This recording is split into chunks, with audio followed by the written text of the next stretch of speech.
Study IQ IAS, अब तैयारी हुई अफोर्डेबल।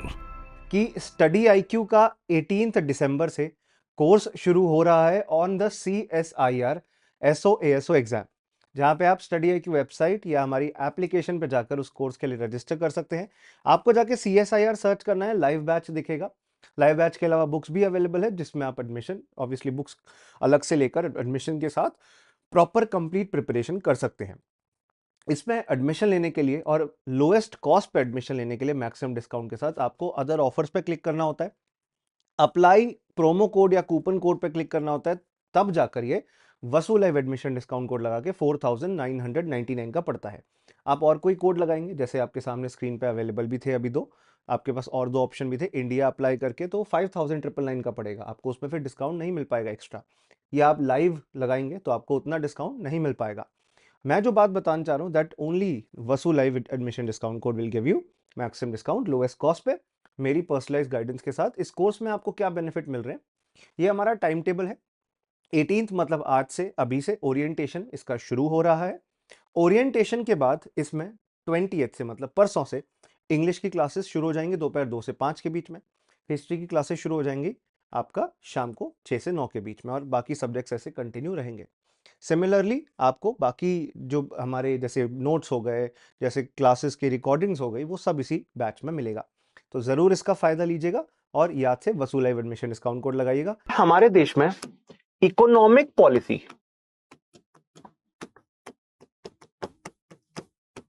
दो इंस्टीट्यूशन चलाते हैं। पहला हो गया आपका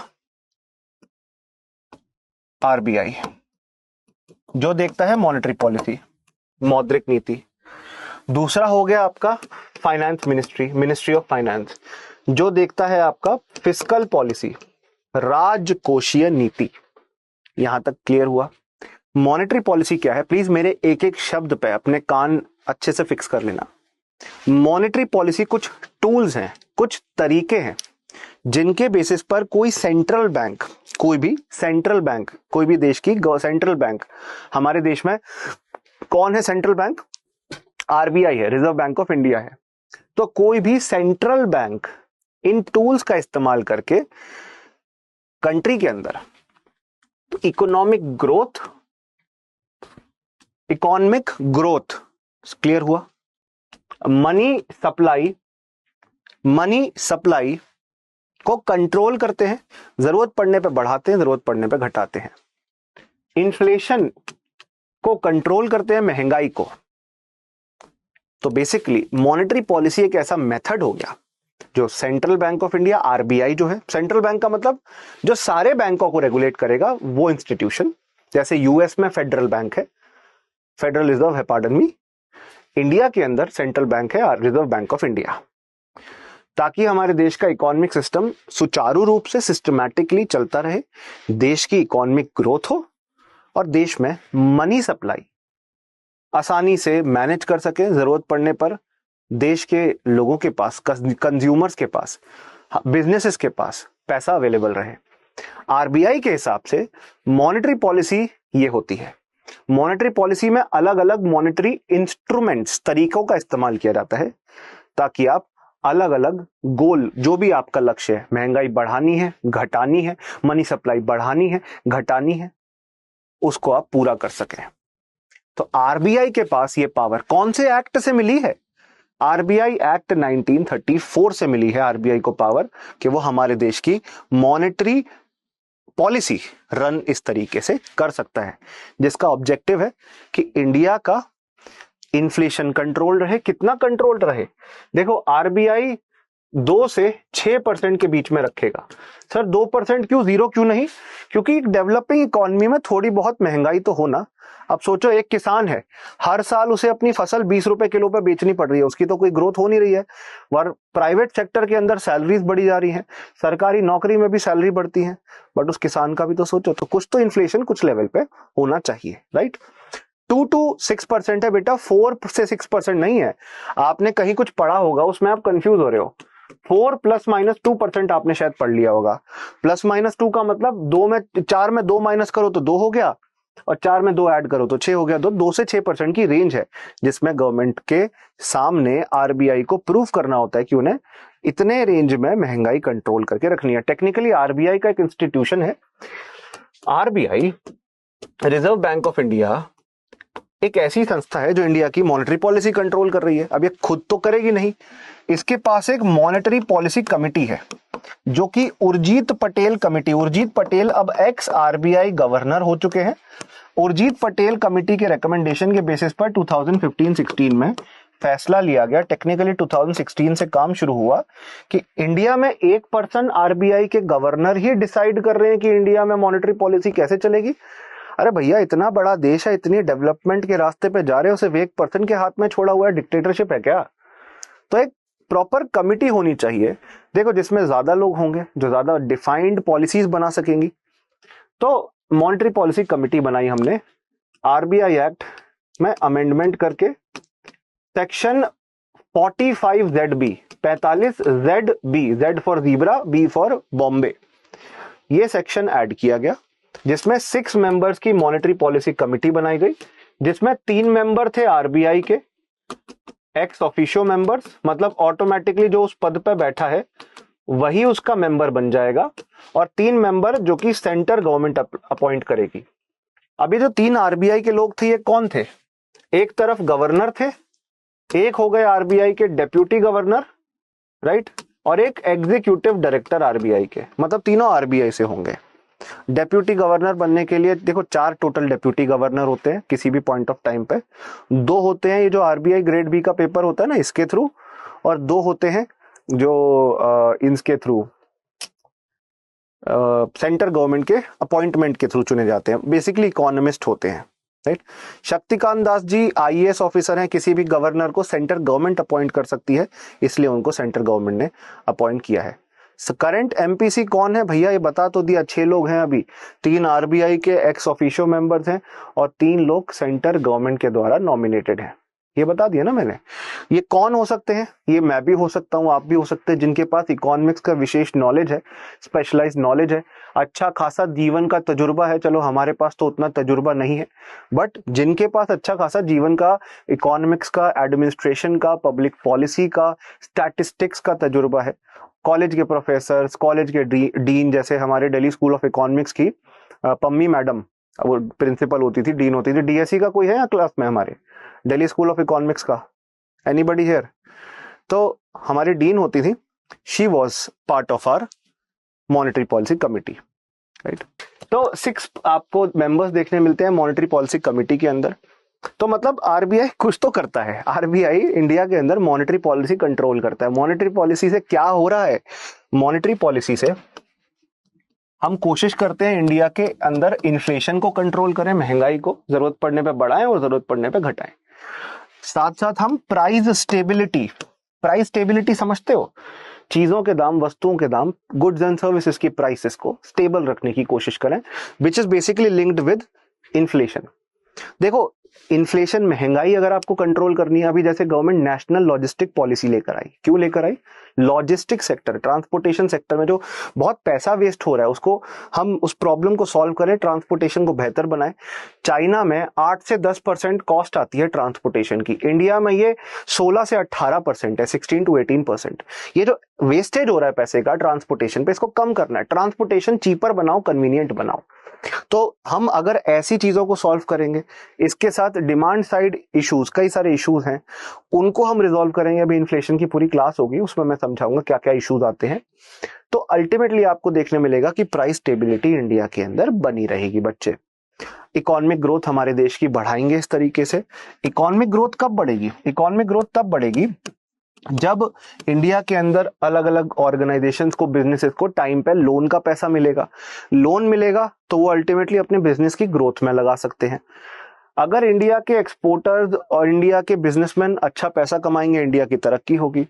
हम एक्सचेंज रेट को भी, एक्सचेंज रेट समझते हो, डॉलर रुपए का एक्सचेंज रेट हो गया, हम उसको भी मैनेज करके रखना चाहते हैं। आरबीआई उसमें भी बहुत बड़ा रोल प्ले करता है। तो मुद्दे की बात जो समझा रहा हूं मैं आपको, कि इन सारी चीजों को स्टेबलाइज आरबीआई करता है इंडिया में। आरबीआई अपनी मॉनेटरी पॉलिसी के थ्रू इंडिया में चेंजेस क्रिएट करता है। मॉनेटरी पॉलिसी 2 तरीके से हो सकती है।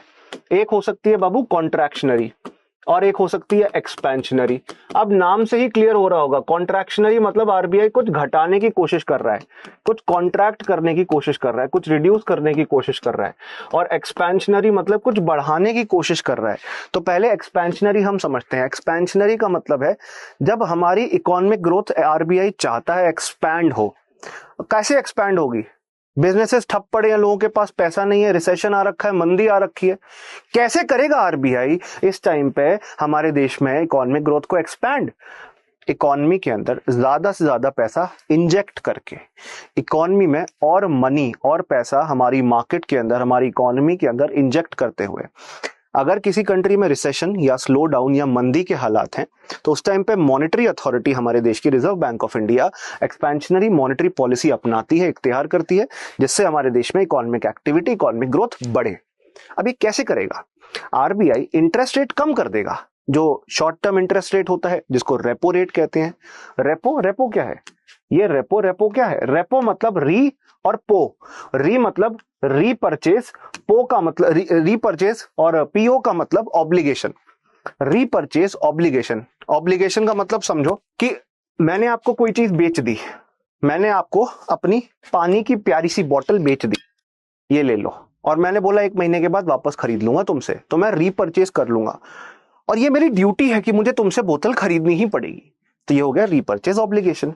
शॉर्ट टर्म के लिए, 1 साल से कम समय के लिए ऐसे इंटरेस्ट रेट्स यूज होते हैं, इनके बारे में अभी आ रहा हूं, इसी पे आ रहा हूं। लॉन्ग टर्म के लिए बैंक रेट यूज किया जाता है। तो जो एक्सपेंशनरी मॉनेटरी पॉलिसी है, इसमें ये इंटरेस्ट रेट कम करेंगे। सर इंटरेस्ट रेट कम करने से आसानों की सर अपन को क्या फायदा?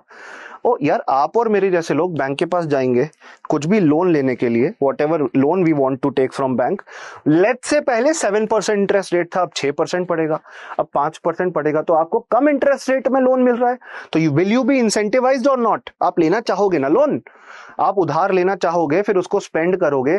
First you will borrow, then you will spend the money, isn't it? तो बस मुद्दे की बात जो बताने की मैं कोशिश कर रहा हूं बच्चे आप सबको, वो यही तो है कि इस तरीके से एक्सपेंशनरी मॉनेटरी पॉलिसी जब आरबीआई क्रिएट करना चाहता है तो इंटरेस्ट रेट घटा देता है, जिससे हमारे देश के अंदर, इकोनॉमी के अंदर मनी सप्लाई बढ़ जाए, लोगों को लोन देंगे, लोग उससे घर खरीदेंगे, गाड़ी खरीदेंगे, बिजनेस शुरू करेंगे, तो मनी सप्लाई, पैसे का फैलाव बढ़ेगा और अल्टीमेटली कंजम्पशन एक्सपेंडिचर बढ़ेगा। आप और मेरे जैसे लोग कंज्यूम करेंगे, खर्चेंगे पैसा, हम लोग स्पेंड करेंगे, हम लोग इन्वेस्ट करेंगे बिजनेसेस के अंदर। तो लोअर इंटरेस्ट रेट का मतलब है बिजनेसेस और इंडिविजुअल्स को पहले से बेटर इंटरेस्ट रेट पर लोन मिल रहा है। अब यही कॉन्ट्रैक्शनरी में क्या होता है? कॉन्ट्रैक्शनरी का मतलब कि मार्केट में हालात हैं खराब, मार्केट में हालात हैं खराब। ऐसे केस में आरबीआई इंटरेस्ट रेट घटाएगा नहीं, क्या करेगा? बढ़ा देगा, ताकि मार्केट के अंदर जो भी पैसा है, जो मनी सप्लाई है, उसको एक्सट्रैक्ट कर सके। मार्केट के अंदर पैसा जो फैला हुआ था, जो बाढ़ आ रही थी, उसको समेटे, उसको रोके, उसे कॉन्ट्रैक्ट करे, उसे रिड्यूस करे। कॉन्ट्रैक्शनरी मतलब रिड्यूस करना है। इसके लिए इससे क्या होगा? इन्फ्लेशन कम होगा, महंगाई कम होगी, लोगों को लोन मिल नहीं पा रहा, लोगों के पास पैसा है नहीं, कंजम्पशन कम कर रहे हैं, तो पहले से जो चीजों के दाम बढ़ते जा रहे थे वो कंट्रोल होने लगेंगे। लोगों के पास पहले बहुत ज्यादा पैसा होता था, बहुत खर्च रहे थे वो पैसा, कंजम्पशन एक्सपेंडिचर कर रहे थे, उस वजह से महंगाई बढ़ती गई। अब आप ये इंश्योर कर रहे हो कि लोग उतना पैसा ना खर्चे, क्योंकि लोगों के पास पैसा ही नहीं है, they are not having enough money to consume, bank भी लोन नहीं दे रहा। इसका एक नुकसान ये हो सकता है कि इससे अनएम्प्लॉयमेंट बढ़ सकती है। बिजनेसमैन भी तो कह सकते हैं हमारे पास तो पैसा पे करने के लिए ही नहीं है, तुम्हें, हमें बिजनेस बंद करना पड़ेगा। इससे इकोनॉमिक ग्रोथ स्लो हो सकती है और इससे अल्टीमेटली इकोनॉमी के अंदर जो चीजों के दाम है वो गिरने लगेंगे, तो prices of the products can reduce. तो ये वही बात हो गई कि लगी है आग मार्केट में, आप उसे बुझा रहे हो, आप उस पर पानी डाल रहे हो कॉन्ट्रैक्शनरी फिस्कल पॉलिसी के थ्रू, इंटरेस्ट रेट बढ़ाकर। आई थिंक ये ज्यादा मुश्किल था नहीं। तो ये भैया आरबीआई का मुख्य काम है। ये कैसे करता है आरबीआई? अपने मॉनेटरी पॉलिसी फ्रेमवर्क के through, time to time basis में, मतलब हर 3-3 महीने में वैसे तो उससे भी ज्यादा बार मिल सकता है, आरबीआई की मॉनेटरी पॉलिसी कमेटी उससे भी ज्यादा बार मुलाकात कर सकता है, बट हर 3-3 महीने में इसको मीटिंग करनी होती है। अच्छा, मान लो 2 से 6% के बीच में महंगाई कंट्रोल करनी है, ये चली गई 7%। 3 महीने पूरे हो गए, आरबीआई ने चेंजेस किए पर 3 महीने पूरे हो गए, फिर 3 महीने और पूरे हो गए, फिर 3 महीने और पूरे हो गए। इनको क्या कहते हैं 3 महीने के टाइम को? क्वार्टर? नहीं, क्वार्टर सुन के मुझे पता है कुछ लोग कुछ और सोचने लगते हैं, ये वो वाला क्वार्टर नहीं है दोस्त। 3 महीने, तिमाही, 3 मंथ्स के गैप के बाद टोटल अगर 3 क्वार्टर्स निकल गए तो इनको एक मेमोरेंडम के तहत गवर्नमेंट को बताना होगा कि हम असफल रहे, we were unsuccessful in ensuring the inflation was within range, हम उसे नहीं कंट्रोल कर पाए, 2 से 6% के बीच में हम नहीं रख पाए, तो ये हमारे से दिक्कत हुई, गलती हो गई, राइट। टेक्निकली स्पीकिंग कि क्वार्टरली बेसिस पर ये रिव्यू करते हैं, ये रिव्यू क्वार्टरली बेसिस पे करते हैं, साल में मिनिमम मतलब 6, 7, 8 बार तो मिल ही लेते हैं, बाई मंथली इनकी मीटिंग्स होती हैं, क्वार्टरली भी हो सकती हैं, बट मैं बता रहा हूँ बहुत रेगुलरली मीटिंग होती रहती है इनकी, once in a month, once in 2 months होती रहती है, bimonthly, quarterly they meet and they communicate what can be the solution. इस पूरे प्रोसेस को कहा जाता है इन्फ्लेशन टारगेटिंग। तो ये क्या काम कर रहे हैं? ये इन्फ्लेशन टारगेटिंग कर रहे हैं।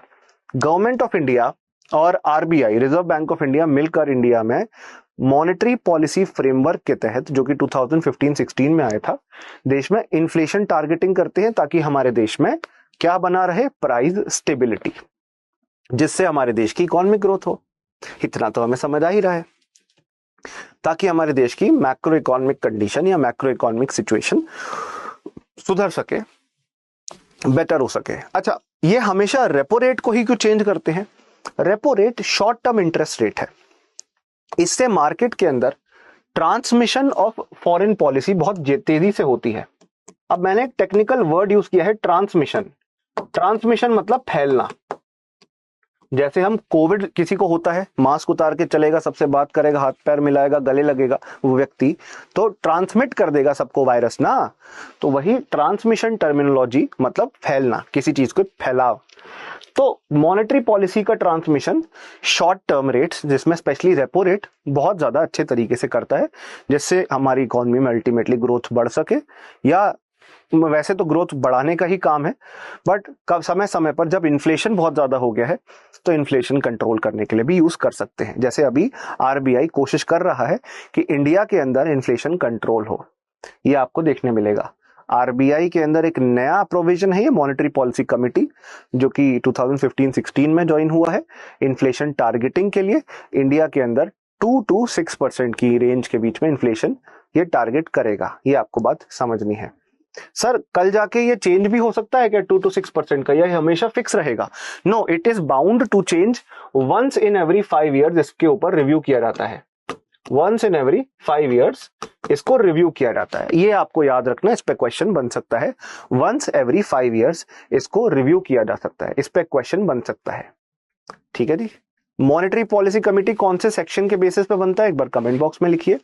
कौन सी कमेटी के रिकमेंडेशन के बेसिस पे, कितने मेंबर्स हैं इसमें, कितने रेंज पे ये इंटरेस्ट, कितने रेंज पर ये इन्फ्लेशन को कंट्रोल करना चाहता है, ये आपको बताना है। तो आपको मैं ये सब समझा चुका हूं that it creates a benchmark, it fixes a benchmark of interest rate, it fixes a benchmark of interest rate. एक क्वेश्चन बन जाए प्रीलिम्स में that all members of monetary policy committee are from RBI, क्या ये सही होगा या ये गलत होगा? और all members are ex officio members of monetary policy committee, ऐसा एक ट्रैप क्वेश्चन बन जाए, क्या ये गलत होगा, सही होगा? सारे मेंबर्स मॉनेटरी पॉलिसी कमिटी के, नहीं गलत है ना, 3 है एक्स ऑफिशियो मेंबर, जिसमें गवर्नर, डेप्यूटी गवर्नर आरबीआई के, और एक एग्जीक्यूटिव डायरेक्टर जो कि सेंट्रल बोर्ड के मेंबर हों। अब आपको एक और नई चीज बतानी है कि सेंट्रल बोर्ड क्या होता है। रिजर्व बैंक ऑफ इंडिया के अलग अलग एक्टिविटीज को कंडक्ट करने के लिए एक सेंट्रल बोर्ड बनाया जाता है 21 मेंबर्स का, 5 जिसके मेंबर्स आरबीआई के होते हैं और 16 मेंबर्स बाकी सेक्टर्स से आते हैं। इनका काम होता है आरबीआई की डे टू डे एक्टिविटीज की देखरेख करना। इतना आपको बस अभी के लिए याद रखना है। अच्छा, एक बात बताइए, मैंने ये तो बता दिया 3 आरबीआई के होते हैं, ये बाकी 3 कहां से आते हैं? ये सेंट्रल गवर्नमेंट नॉमिनेट करती है। सेंट्रल गवर्नमेंट पहले बनाती है सर्च एंड सिलेक्शन कमिटी कि मान लेते हैं निहारिका, सत्यम, शिवम, इन 3 लोगों को मैंने बोल दिया कि तुम नाम बताओ उन लोगों के जो केपेबल हैं मॉनेटरी पॉलिसी कमेटी के मेंबर बनने के। ये हो गई सर्च एंड सिलेक्शन कमेटी। ये ढूंढेंगे कौन बनना चाहिए। टेक्निकली हमारे देश के कैबिनेट सेक्रेटरी, कौन? कैबिनेट सेक्रेटरी, वो होते हैं सर्च एंड कैपसेकी। ये होते हैं आपके कैपसेकी। कैपसेकी मतलब cabinet secretary, search and selection committee के हेड। वो सेंट्रल गवर्नमेंट को रेकमेंड करते हैं कि किसको बनना चाहिए इन 3 पोस्ट पे मॉनेटरी पॉलिसी कमेटी का member on behalf of central government, nominated by central government. ये ऑफिस होल्ड करते हैं 4 साल के लिए, 4 इयर्स के लिए, या जब तक इन्हें ऑर्डर ना दे दिया जाए कि अब बस बंद करो। क्या इनको रीअपॉइंट किया जा सकता है? No no no no, they can not be reappointed. ये ट्रैप क्वेश्चन बन सकता है आपका, ये रीअपॉइंट नहीं हो सकते हैं। ये आपको बात समझनी है, ये आपको बात समझनी है। तो ये 6 मेंबर्स हैं, क्या इन सब के पास इक्वल वोट शेयर है? हाँ, इन सब के पास इक्वल वोट शेयर है, राइट? ये आपको समझना है। अच्छा, क्या आप जानते हैं अगर इन 6 मेंबर में से 3 मेंबर प्रेजेंट है तो मीटिंग नहीं होगी। मिनिमम 4 मेंबर चाहिए मीटिंग कंडक्ट करने के लिए, कि अगर 2 लोगों को बीमार भी हो गए, 4 लोग आए हैं तो मीटिंग तब भी हो सकती है। But if it is less than 4, no, meeting will not happen. इसको टेक्निकली क्या कहते हैं? पॉलिटी में पढ़ा होगा आपने, हिंदी में इसे कहते हैं गणपूर्ति, इंग्लिश में इसे कहते हैं कोरम। कोरम चाहिए होता है, 4 लोग तो मिनिमम आने चाहिए। There should be at least 4 members to conduct a meeting. कई बार हो सकता है कि 6 मेंबर है, टाई हो जाए 3-3 रेशो में, फिर क्या होगा? फिर ऐसे सिचुएशन में आरबीआई गवर्नर कास्टिंग वोट देंगे, टाई ब्रेकर करेंगे। आरबीआई गवर्नर फिर जो चाहेंगे, आरबीआई गवर्नर बोलेंगे ये होगा तो ये होगा, ये नहीं होगा तो ये नहीं होगा, लाइक दैट। ये आपको समझना है। तो आरबीआई गवर्नर के पास कास्टिंग वोट है। कास्टिंग वोट को वीटो मत समझ बैठना। वीटो का मतलब है कि आरबीआई गवर्नर की मनमर्जी चलेगी, कि आरबीआई गवर्नर बन जाएंगे गाय टोंडे भाऊ की तरह और बोलेंगे कि अपुनिच भगवान है। नहीं, they are not. Veto power नहीं है। वीटो पावर का मतलब कि इनके पास कोई भी डिसीजन ओवर रूल करने की पावर नहीं है। हाँ, टाई ब्रेकर पावर है। तो ये एक ट्रैप क्वेश्चन बन सकता है, ये बात याद रखिएगा। मिनिमम 4 मीटिंग्स हर क्वार्टर में मिलना होता है ना, मिलने के लिए बोला गया है। और ये हर 6-6 महीने में ना एक मॉनेटरी पॉलिसी रिपोर्ट भी देते हैं, जिसके थ्रू ये बताते हैं कि इन्फ्लेशन का क्या हाल है इकोनॉमी का। ठीक है जी, ये आपको बात याद रखनी है। आई होप आपको अब तक सारी चीजें समझ आ रही हैं। थोड़ी स्पीड ज्यादा लग रही होगी बिकॉज पर्पस ही वही है हमारा। And I hope it you are liking the session today. Alright, moving ahead. अब हम टूल्स पढ़ने जा रहे हैं मॉनेटरी पॉलिसी के। सबसे पहला हो गया क्वांटिटेटिव, जिसमें आरबीआई हमारे देश में मनी सप्लाई की क्वांटिटी बढ़ाने घटाने की कोशिश करता है। और दूसरा हो गया क्वालिटेटिव। अब जैसे आप लोग यूपीएससी की तैयारी कर रहे हैं, आप सोचते हैं कि मैं दिन का आज 12 घंटे पढ़ूंगा, सुबह से शाम तक बैठूंगा, और सुबह से शाम तक आप किताब लेकर बैठे। ये था क्वांटिटेटिव रिव्यू, कि आपने 12 घंटे कुर्सी पर बोझ दिया, बट रियली कितना पढ़े हो। अगर उस एस्पेक्ट को देखेंगे तो क्वालिटेटिव एस्पेक्ट देखेंगे, है ना। यह आपसे रिलेट करके बताया मैंने। अब आ जाओ आरबीआई के कॉन्टेक्स्ट में। तो ये 2 इंस्ट्रूमेंट हैं, क्वांटिटेटिव एंड क्वालिटेटिव, जो आरबीआई यूज करता है, जिसके थ्रू इंडियन इकोनॉमी को आरबीआई कंट्रोल या इन ट्रू सेंस मैनिपुलेट कर पाता है। इनके अंदर आपको CRR, SLR, bank rate, repo rate, reverse repo rate, open market operations जैसे अलग अलग टूल्स देखने मिलते हैं। क्वांटिटेटिव के बारे में पहले बात करेंगे हम, फिर हम क्वालिटेटिव के बारे में बात करेंगे। ठीक है जी, let's start with the quantitative tools. Quantitative मात्रात्मक। अच्छा, तुम में से प्योर हिंदी मीडियम के बच्चे कितने हैं? How many of you are pure Hindi medium? तो बिल्कुल हिंदी के ही वर्ड्स बेटर समझते हैं मतलब काफी लोग ना। तो मैं साथ साथ हिंदी वर्ड भी बोल रहा हूं आपकी कन्वीनियंस के लिए। मात्रात्मक साधन, ये आपका जनरल टूल है जो आरबीआई यूज करता है ताकि हमारी इकोनॉमी में मनी सप्लाई, पैसे के वितरण को बढ़ा घटा सके, क्वांटिटी वॉल्यूम मनी सप्लाई का बढ़ा घटा सके। इन्हें क्वांटिटेटिव टूल्स कहते हैं। इसमें repo rate, reverse repo rate, SLR, CRR, open market operation, bank rate जैसे अलग अलग इंस्ट्रूमेंट आते हैं। क्या आरबीआई यहाँ पर डायरेक्टली कुछ चेंज ला रहा है? नहीं, आरबीआई यहाँ पर इनडायरेक्टली चेंज ला रहा है। आरबीआई बैंकों के थ्रू यहाँ पर चेंज लाता है। डायरेक्टली आरबीआई कुछ चेंज नहीं ला रहा, इनडायरेक्टली पैसे के सप्लाई को, मनी के सप्लाई को, क्वांटिटी को, वॉल्यूम को चेंज करके, मैनिपुलेट करके।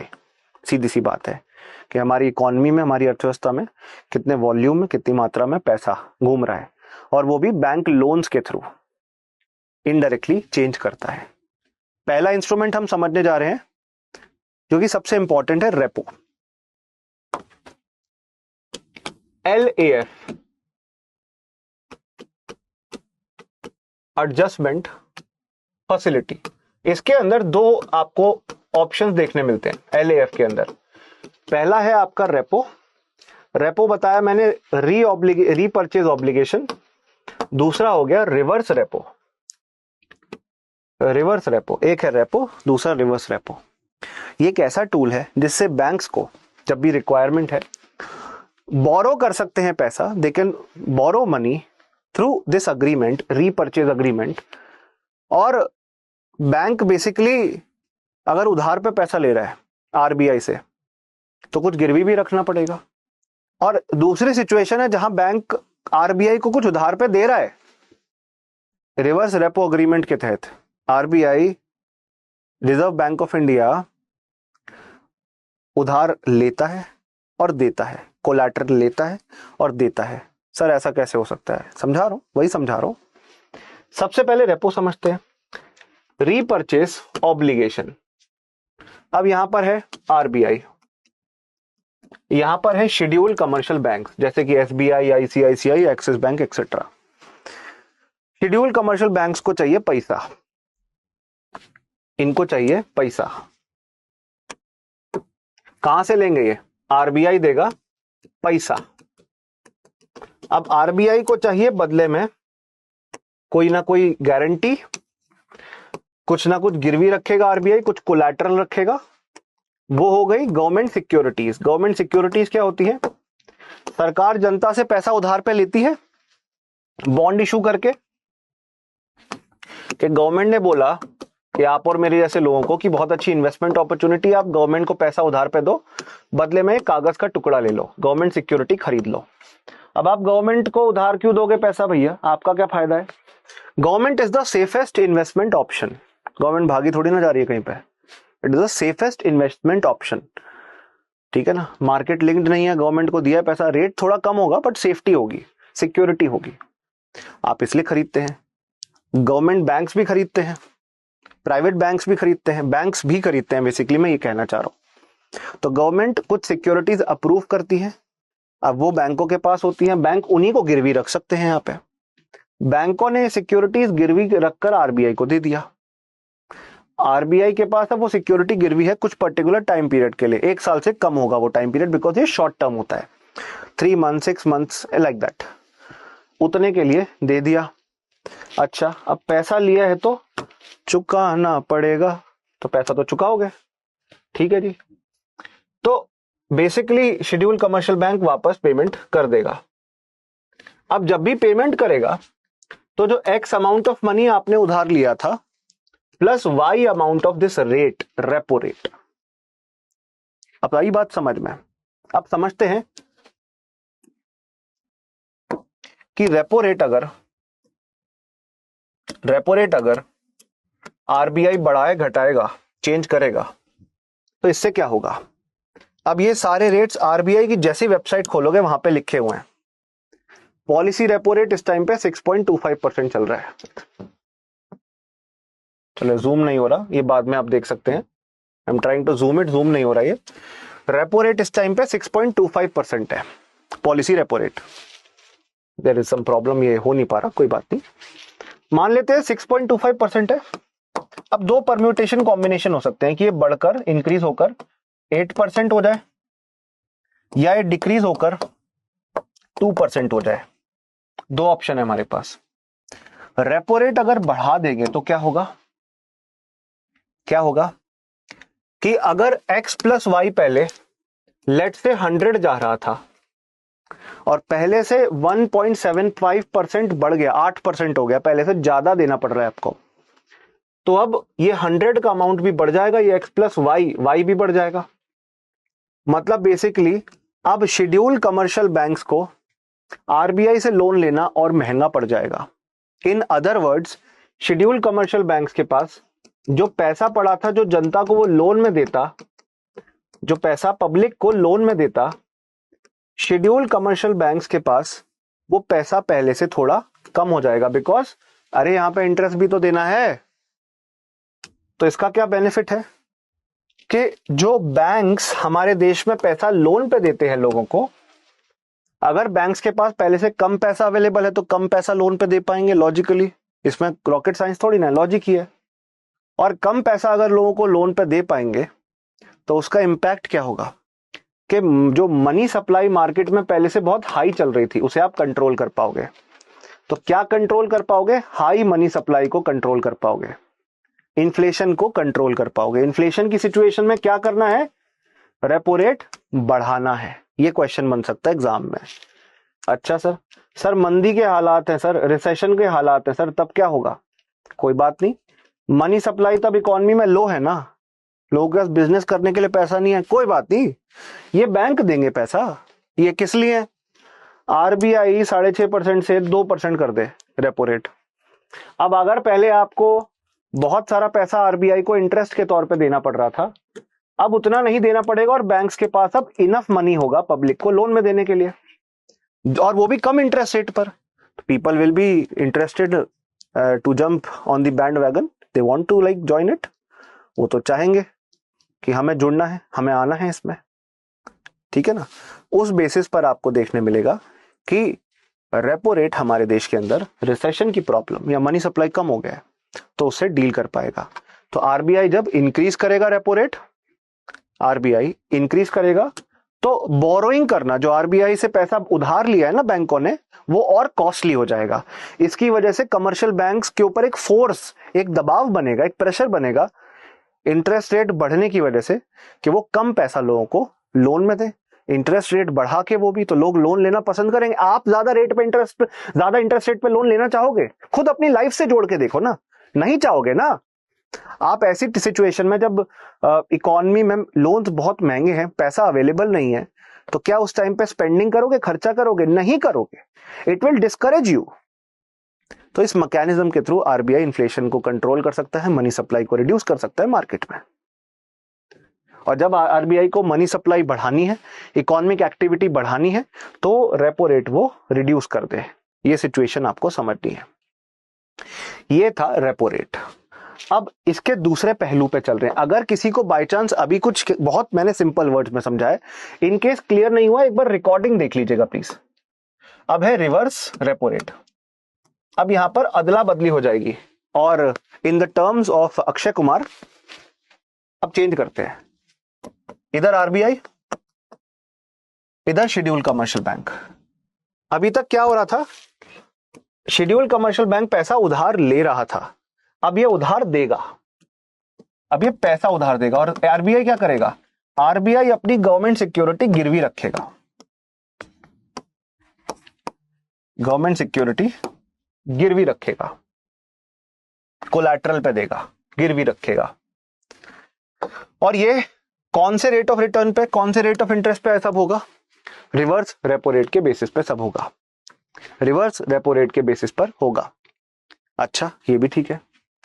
अब ऐसी सिचुएशन के अंदर जहां रिवर्स रेपो रेट है, ये एक फिक्स्ड रेट ऑफ इंटरेस्ट है, और अभी कितना है? अभी आपको देखने मिलेगा फिक्स्ड रिवर्स रेपो रेट 3.35% है फिलहाल का। ये आज का रेट है, लेटेस्ट, बिल्कुल ताजा ताजा। अब ऐसी सिचुएशन में ये आरबीआई को पैसा दे रहा है, बदले में आरबीआई से कुछ गिरवी ले रहा है, और आरबीआई इन फ्यूचर वो पैसा रिटर्न करेगा शेड्यूल कमर्शियल बैंक्स को। तो आरबीआई क्या कर रहा है? RBI basically schedule commercial banks के पास जो पैसा था उसे एब्जॉर्ब कर ले रहा है टेक्निकली। तो दिख रहा है आपको ये एब्जॉर्प्शन चल रहा है जी पैसे का, कि इनके पास एक्सेस मनी था या कुछ पैसा पड़ा था, उसे अपने पास एब्जॉर्ब कर ले रहा है, ताकि मार्केट के अंदर या तो लिक्विडिटी कम हो जाए या लिक्विडिटी उतनी रहे। अगर ये आप बढ़ा दोगे या घटा दोगे तो कुछ तो इंपैक्ट आएगा ना। अब वही देखने जा रहे हैं क्या इंपैक्ट आएगा। तो एक फिक्स्ड इंटरेस्ट रेट है जिसमें आरबीआई एब्जॉर्ब कर रहा है लिक्विडिटी बैंक से और गिरवी रख रहा है एलिजिबल गवर्नमेंट सिक्योरिटीज को, जो भी आरबीआई ने डिसाइड किया एलिजिबल होंगी। तो बेसिकली ये इंटरेस्ट रेट वो रेट है which RBI pays the commercial banks when they give their excess cash to the RBI. Simple सी बात है। अब आप पूछोगे शेड्यूल कमर्शियल बैंक का क्या फायदा है? भैया इसको इंटरेस्ट मिलेगा ना। आज अगर 3.35% रेट है तो दो सिचुएशन हो सकती है, या तो इसे बढ़ा के लेट्स से एग्जांपल ले रहा हूं 8% कर दो, या तो घटा के 1% कर दो। दोनों पॉसिबल है, प्रोबेबिलिटी दोनों की है ना, ठीक है ना, ऐसा हो सकता है। तो जब आरबीआई इंक्रीज कर रहा है रिवर्स रेपो रेट, तो क्या कर रहा है कि बैंक को अब तक अपना पैसा उधार पे देने पे 3.35% मिलता था, अब बैंक की बल्ले बल्ले हो गई। अब बैंक को मिल रहा है 8%। क्या हो गई बैंक की? बल्ले बल्ले 8% हो गया। ओ मौज है यार, आरबीआई को दे दो सारा पैसा। पब्लिक को लोन देंगे ही नहीं, पब्लिक को लोन देंगे ही नहीं। तो ये आरबीआई ने षड्यंत्र रचा था। आरबीआई के गवर्नर ऐसे सोच रहे होंगे, हा, हा, हा, हा, हमारा षड्यंत्र पूरा हुआ, हम चाहते ही नहीं थे पब्लिक को पैसा मिले, तो इसलिए हमने बैंक को higher rate of interest offer किया। तो बैंक्स किसको प्रेफर करेंगे उधार देना इस टाइम पे? आरबीआई को, इंस्टेड ऑफ द पब्लिक और द बिजनेसेस और the consumers like you and I. आप और मेरे जैसे लोगों को देने के बजाय आरबीआई के पास रखेंगे। इसलिए ये इतना ज्यादा होता नहीं है, क्योंकि आरबीआई चाहता है कि लोन किसको मिले? हमें मिले। हमें लोन मिलेगा, बिजनेस करेंगे, घर खरीदेंगे, गाड़ी खरीदेंगे, देश तरक्की करेगा। तो इसलिए इतना ज्यादा नहीं होता है। दूसरी सिचुएशन है रिड्यूस करने की। अगर रिड्यूस कर दिया तो क्या होगा? अब मतलब किसी बैंक, कहते ना मती मारी गई, किसी बैंक की मती मारी जाएगी कि अगर वो आरबीआई के पास पैसा जमा करा रहा है, 1% मिल रहा है यार, इतने का क्या फायदा? 1% भी क्यों दे रहे हो, कुछ मत दो। तो शेड्यूल कमर्शियल बैंक तब चाहेगा कि पब्लिक को ज्यादा से ज्यादा लोन लो। तो आरबीआई अगर रिवर्स रेपो रेट रिड्यूस कर रहा है, तब भी आरबीआई षड्यंत्र रच रहा है कि अब तो पैसा हमारे पास आएगा नहीं, अब तो मजबूरन इन्हें पब्लिक को लोन पे देना होगा और पब्लिक को ज्यादा पैसा लोन पे मिल पाएगा। तो जब आरबीआई मनी सप्लाई रिड्यूस करना चाहता है, लिख देते हैं आपके लिए चीज, मनी सप्लाई रिड्यूस करना चाहता है तो वो क्या करेगा? इंटरेस्ट रेट बढ़ा देगा। और जब मनी सप्लाई बढ़वाना चाहेगा तो interest rate reverse repo rate घटवा देगा। आई बात समझ में? ये है कॉन्सेप्ट यार। इसमें क्या मुश्किल था? इसमें क्या मुश्किल था? कुछ भी था मुश्किल? सिंपल है। तो ये शॉर्ट टर्म इंस्ट्रूमेंट होता है। दूसरा है आपका बैंक रेट। ये लॉन्ग टर्म इंस्ट्रूमेंट है। बैंक रेट ये लॉन्ग टर्म है, 1 साल से बड़े समय के लिए। ये इंटरेस्ट रेट आरबीआई डिसाइड करता है ताकि आरबीआई पब्लिक को किस रेट पर लोन मिले, home loan, car loan, like long term interest rates basically वो डिसाइड करेगा। तो आरबीआई किस बेसिस पर?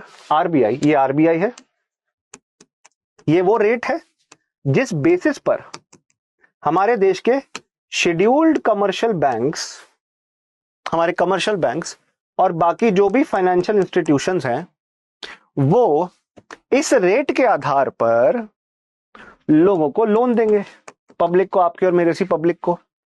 जिसका मतलब it is the rate which RBI और the central bank charges for lending the funds to commercial banks. और इसको क्या कहा जाएगा? इसको बैंक रेट कहा जाएगा। इसके तहत कोई रेपो वेपो की तरह कोई रीपर्चेज अग्रीमेंट नहीं होता। इसलिए रीपर्चेज अग्रीमेंट जो है वो सिर्फ लिक्विडिटी एडजस्टमेंट फैसिलिटी में है। लिक्विडिटी एडजस्टमेंट, नाम ही कितना प्यारा है। वहां पर आप लिक्विडिटी एडजस्ट कर रहे थे, तरलता, मनी सप्लाई। लिक्विडिटी समझते हो ना, मनी सप्लाई, इकोनॉमी में कितना पैसा फैल रहा है, कितना पैसा घूम रहा है, उसको एडजस्ट कर रहे थे वहां पे। यहां पर आप बैंक रेट के थ्रू लोगों को लोन कितने रेट पे, किस इंटरेस्ट रेट पे मिलेगा वो डिसाइड कर रहे हो।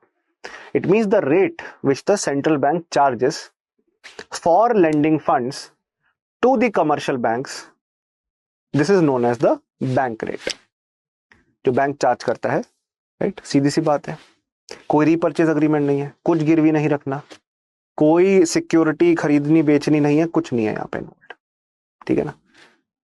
जब भी बैंक के पास शॉर्टेज है, पैसे की, रिजर्व की शॉर्टेज है, आरबीआई के पास जा सकते हैं। आरबीआई को इसीलिए तो लेंडर ऑफ लास्ट रिजॉर्ट कहा जाता है कि जब कोई नहीं मदद करने को तब आएगा आरबीआई आगे।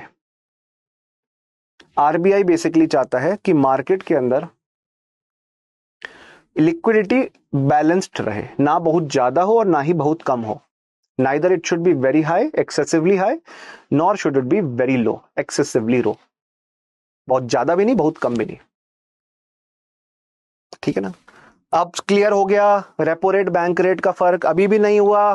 पता है मुझे, तुम 4 बार जब तक रिपीट नहीं करवाओगे तब तक मजा नहीं आएगा, तुम्हें खाना नहीं हजम होता तुम्हारा। तो एक तरफ रेपो रेट, क्या बोला मैंने, वहां पर रीपर्चेज ऑब्लिगेशन है, सिक्योरिटीज खरीदी बेची जा रही है, खरीदी बेची जा रही है, कोलैटरल रखा जा रहा है, यही तो ट्रिक बना देगी वो यूपीएससी, यही तो ट्रिक बनाएगी। यहां पे गिरवी रखा जा रहा है भाई, खरीदा बेचा नहीं जा रहा, गिरवी रखा जा रहा है, ये बात याद रखनी है गवर्नमेंट सिक्योरिटीज को। बैंक रेट में कोई गवर्नमेंट सिक्योरिटी कोलैटरल के तौर पे है नहीं। बैंक रेट बेसिकली चार्ज किया जा रहा है कमर्शियल बैंक से। सेंट्रल बैंक उस रेट ऑफ इंटरेस्ट पे कमर्शियल बैंक को बोल रहा है कि पब्लिक को लोन पे दो।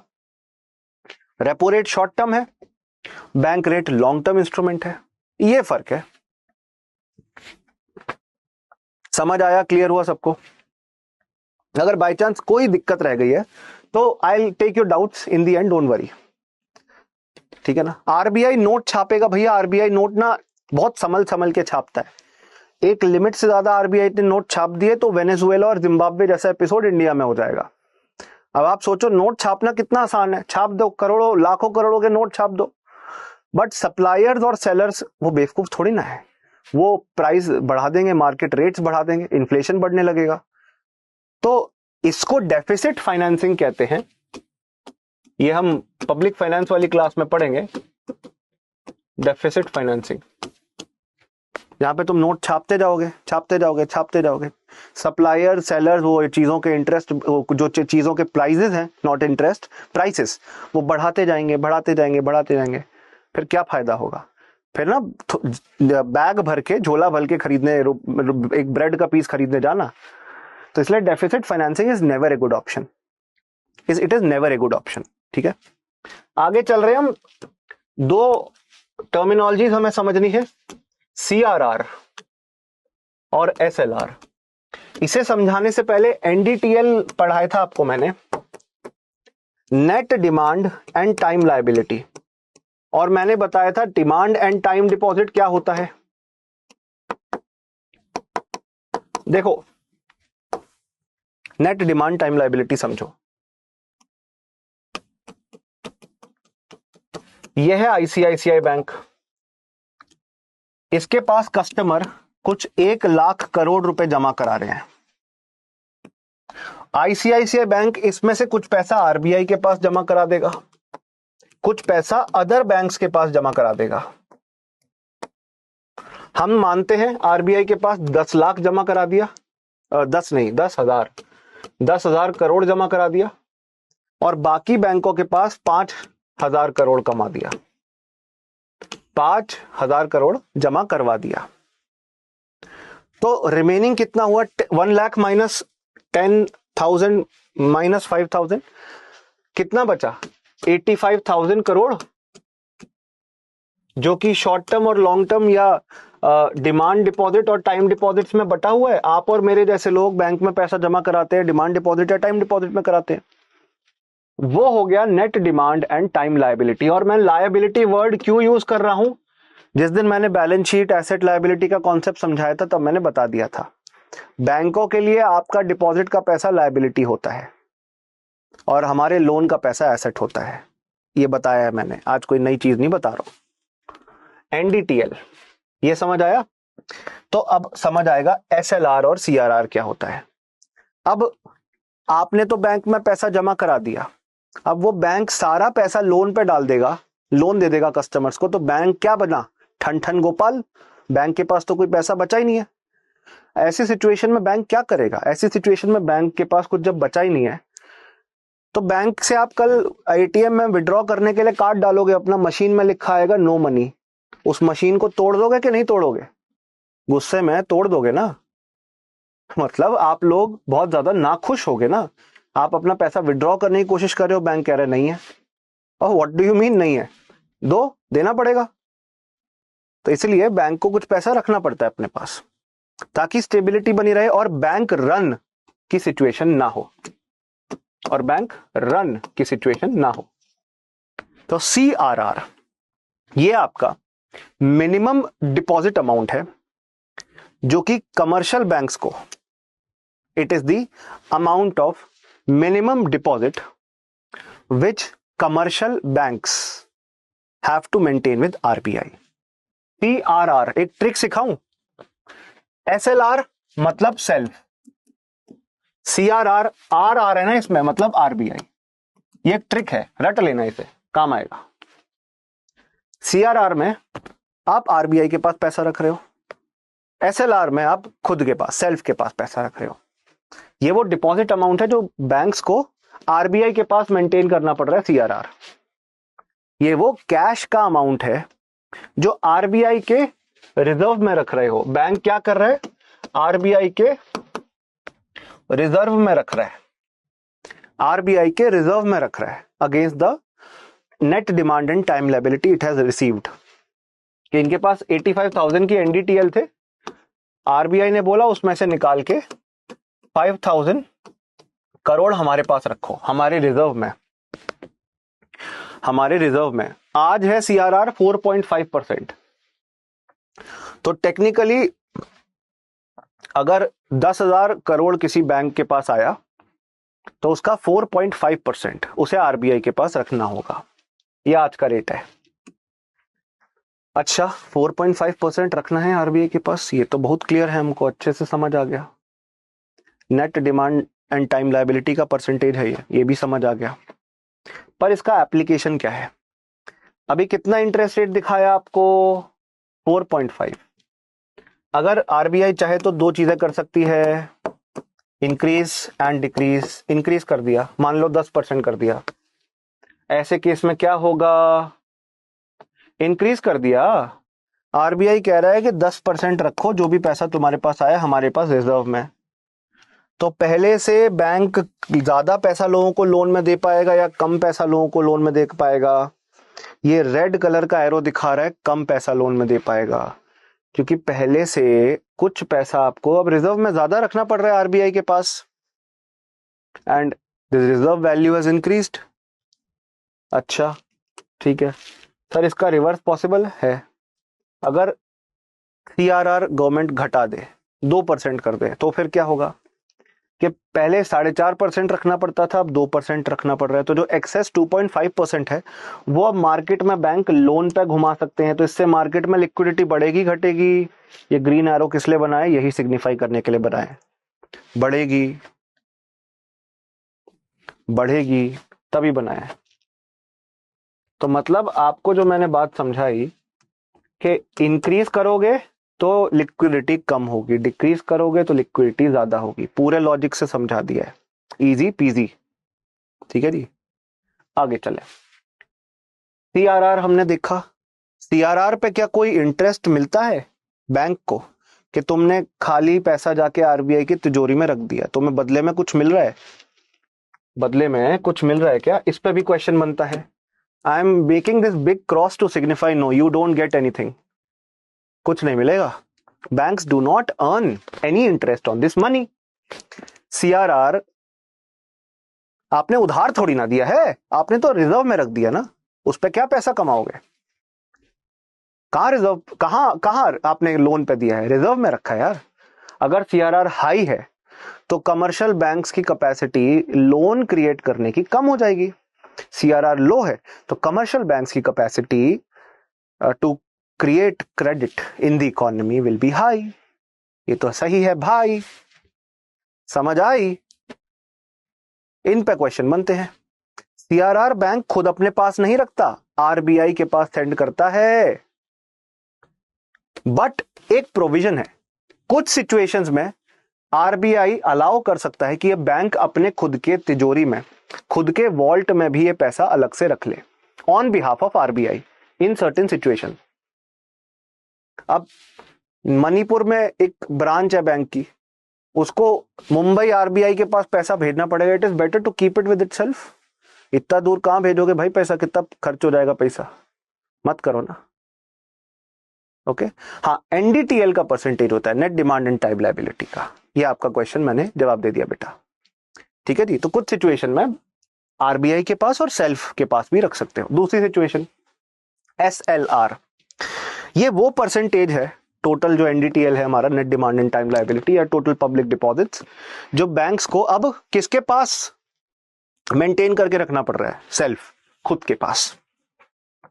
It is the percentage of total deposit which banks have to maintain at any point of time with itself.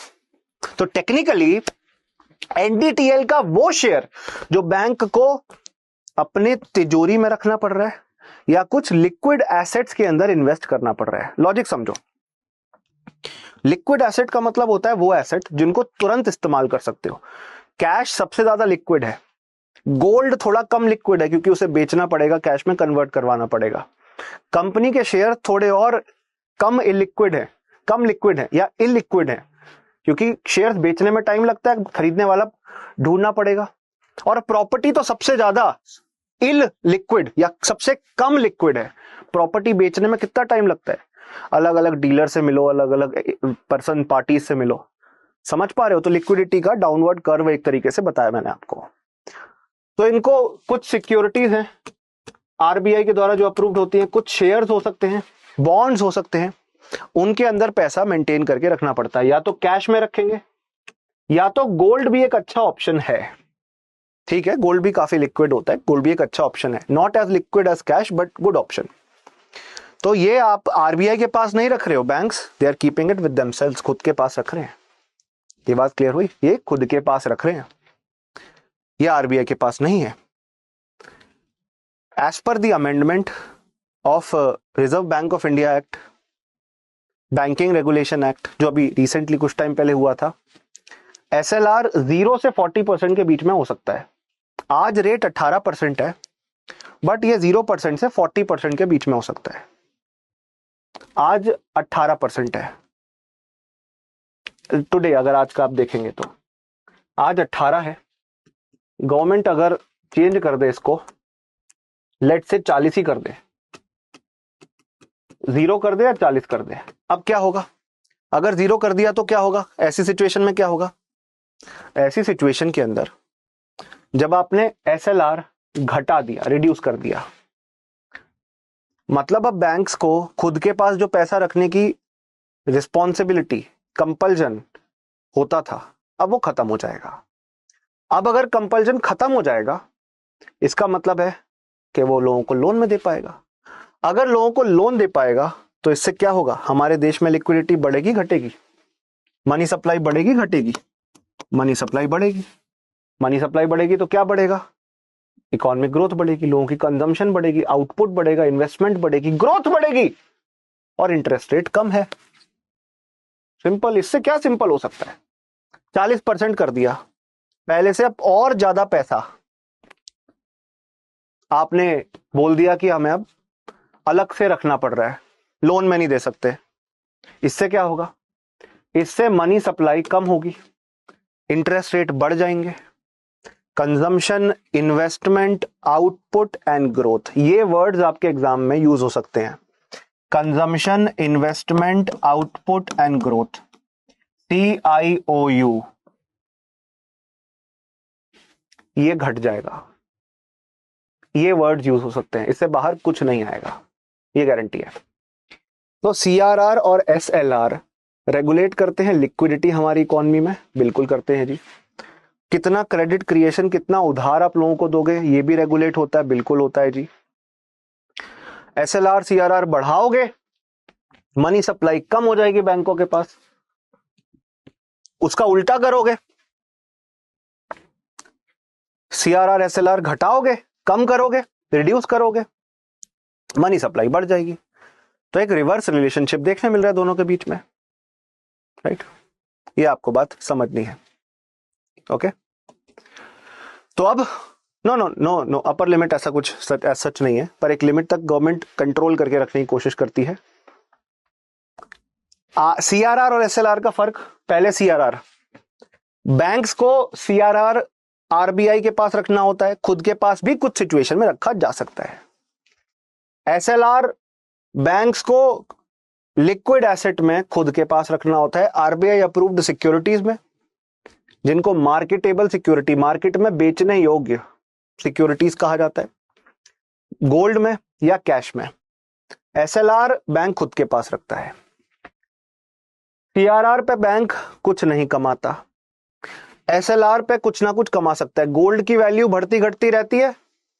मान लो गोल्ड खरीदा था 30,000 पे, आज मार्केट रेट 50,000 हो गया, वो 20,000 RBI का सरप्लस है, जिसको देख के सेंटर गवर्नमेंट की लार टपकती रहती है, हमें लाओ, हमें दो पैसा, सरप्लस है ना आपके पास, हमें दो। RBI की लार सेंटर गवर्नमेंट की लार टपकती है। मतलब basically I used a little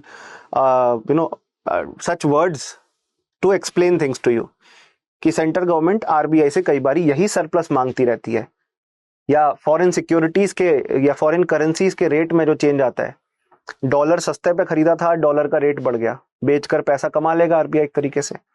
एक एग्जांपल दे रहा हूं आपको, बस अभी इतना ही याद रखो।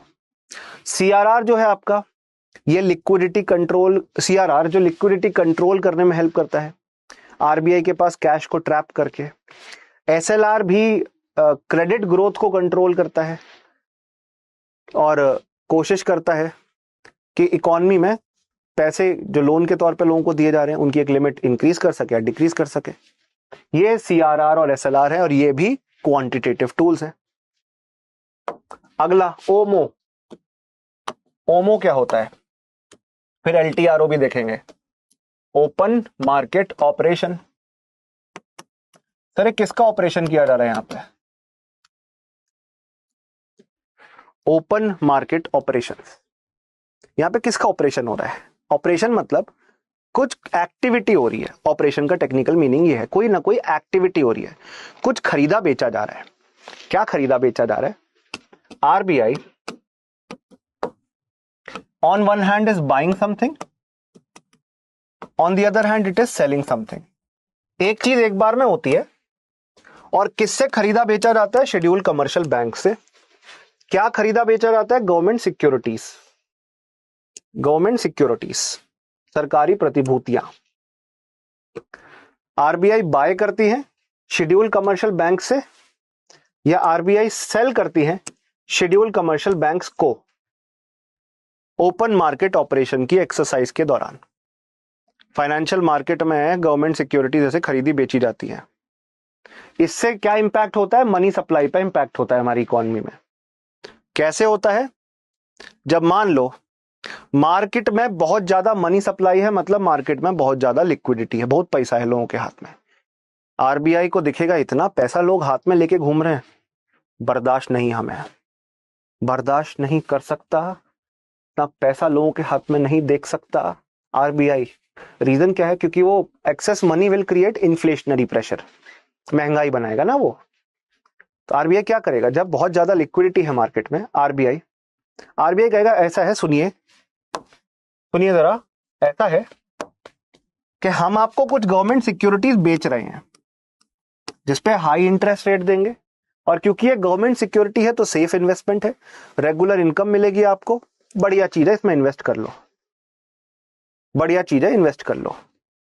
आप और शेड्यूल कमर्शियल बैंक्स बोलेंगे कि ठीक है, हमें क्या दिक्कत है, सानू की प्रॉब्लम, दे दो भैया, हमको क्या दिक्कत है, ले लो कैश, ले लो हमसे।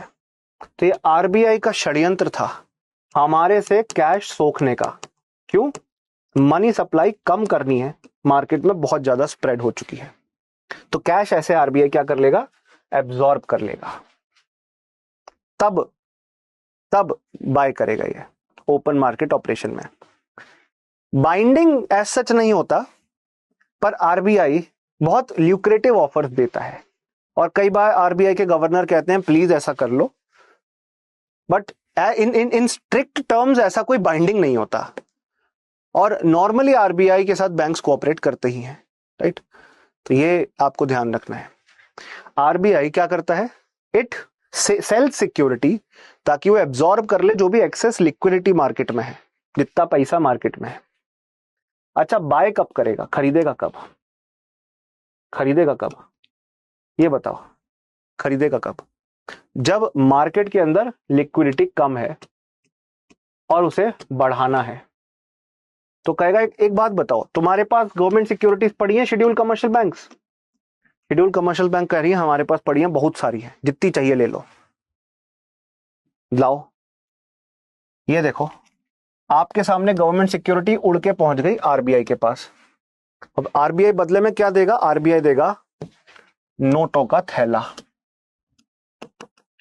बैंक्स को, और उस बैंक, उन नोटों के थैले से बैंक आप और मेरे जैसे ग्राहकों को लोन में पैसा देंगे,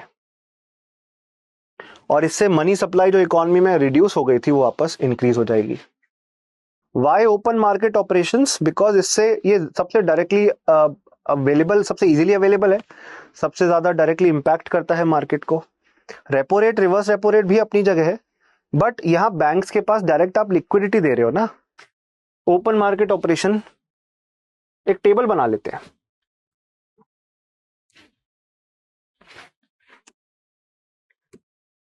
बाय सेल कब, व्हेन ओपन मार्केट ऑपरेशन में मनी सप्लाई ज्यादा होने के केस में या मनी सप्लाई कम होने के केस में सिक्योरिटीज बाय करी जाती हैं आरबीआई के द्वारा। कब की जाती हैं, जब मनी सप्लाई कम है, और सेल कब की जाती है, जब मनी सप्लाई ज्यादा है। इंपैक्ट क्या होता है, इंपैक्ट ये होता है सर कि अगर मनी सप्लाई कम थी वो बढ़ जाएगी, लिक्विडिटी बढ़ जाएगी लोगों के हाथ में, और यहां पर लिक्विडिटी कम हो जाएगी, लिक्विडिटी कम हो जाएगी, मार्केट में लिक्विडिटी कम हो जाएगी। बेस्ट सिचुएशन, बेस्ट सिचुएशन यहां पर जब मार्केट में इन्फ्लेशन है, मार्केट में जब रिसेशन, जब मार्केट में रिसेशन है, well this is a new feature which I seen today. तो जब हम सेल कब कर रहे हैं, जब मार्केट में एक्सेस लिक्विडिटी थी, बाय कब कर रहे हैं, जब मार्केट में रिसेशन था। ये बात समझनी है आपको, ओके ये बात समझनी है आपको, ये है मुद्दे की बात। ये टेबल से सब क्लियर हो गया होगा। आगे चलें बच्चे, एलटीआरओ पहले कराऊं या एमएसएफ, एमएसएफ पहले करते हैं। तुमको मैंने बोला 20 दिन में ये पढ़ने का, तो पढ़ने का, अगर तुमने 20 डेज में कुछ कंप्लीट नहीं किया तो तुम्हें पेनल्टी मिलनी चाहिए, सजा मिलनी चाहिए। तुमने ये क्यों नहीं किया? बैंक्स भी, उनके पास जिम्मेदारी है कि उन्हें अपनी लिक्विडिटी मेंटेन करनी है, सीआरआर, एसएलआर जैसे इंटरेस्ट रेट्स मेंटेन करने हैं। पर कई बार होता है कि लिक्विडिटी ऊपर नीचे चलती रहती है, कैश कम हो गया, तो उसके सिचुएशन में आरबीआई खुश थोड़ी ना होगा। RBI is like Mogambo, Mogambo खुश हुआ? नहीं। ये एक फैसिलिटी है एमएसएफ, मार्जिनल स्टैंडिंग फैसिलिटी, सीमांत स्थायी सुविधा, जिसके थ्रू शेड्यूल कमर्शियल बैंक्स पैसा उधार पे ले सकते हैं, कुछ एडिशनल मनी उधार पे ले सकते हैं आरबीआई से। शेड्यूल कमर्शियल बैंक्स कह सकते हैं कि आरबीआई आप तो हमारे माई बाप हो, ओवरनाइट बोरो कर सकते हैं कि हमारे पास अभी थोड़ा पैसा कम है, कल परसों तक हम सिचुएशन बेटर कर लेंगे, आपके जो रेगुलेशंस है, जो प्रोविजंस है, उनके हिसाब से हमारे पास अभी फिलहाल कैश नहीं है, थोड़ा पैसा आप ही दे दो माई बाप। आरबीआई कहेगा क्या कमी है, वो कह रहे हैं लिक्विडिटी की कमी है, पैसे की कमी है। कहते ठीक है लो मैं सपोर्ट करता हूं। एक अरेंजमेंट है जिसको मैं लिक्विडिटी सपोर्ट अरेंजमेंट कहता हूं, जिसमें आरबीआई बैंकों को प्रोवाइड करते हैं ओवरनाइट बोरोइंग, मतलब पैसा रातों रात उधार पे देते हैं, ठीक है ना। और शेड्यूल कमर्शियल बैंक उधार पे ले सकते हैं पैसा। तो ये एक तरीके का चेक है, चेक एंड बैलेंस क्रिएट किया हुआ है कि शेड्यूल कमर्शियल बैंक्स तो ऐसे गैर जिम्मेदार तरीके से काम करते रहेंगे और हमारे बैंकिंग सिस्टम में कभी लिक्विडिटी बहुत ज्यादा फैल जाएगी, कभी बहुत कम हो जाएगी। मतलब एक लिमिट में रहना चाहिए आरबीआई के प्रोविजंस के हिसाब से, और आरबीआई के प्रोविजंस के हिसाब से चलना चाहिए। मतलब कि बैंक को लिक्विडिटी बैलेंस्ड रखनी चाहिए, ना बहुत ज्यादा ना बहुत कम, अदरवाइज लिक्विडिटी शॉक हमारे बैंकिंग सिस्टम में क्रिएट होगा। तो एमएसएफ के तहत banks now can borrow funds up to 1% of their net demand and time liability. 1% अपने एनडीटीएल का, बैंक के पास 1 लाख करोड़ आया तो उसका 1% उधार ले सकते हैं, ओवरनाइट बोरोइंग कर सकते हैं। इमरजेंसी के तौर पे जब बैंक के पास या इंटर बैंक लिक्विडिटी, तरलता, पैसा कम हो गया है, एक कहते हैं ना प्यासा कुएं के पास जाता है, ये प्यासा है वो कुआं है, इस प्यासे के पास पैसा नहीं है, कुएं के पास गया कि 2 थप्पड़ मार लेना, पानी पिला दो, लिक्विडिटी दे दो, पैसा दे दो, पेनल्टी लगा देना पर पैसा दे दो।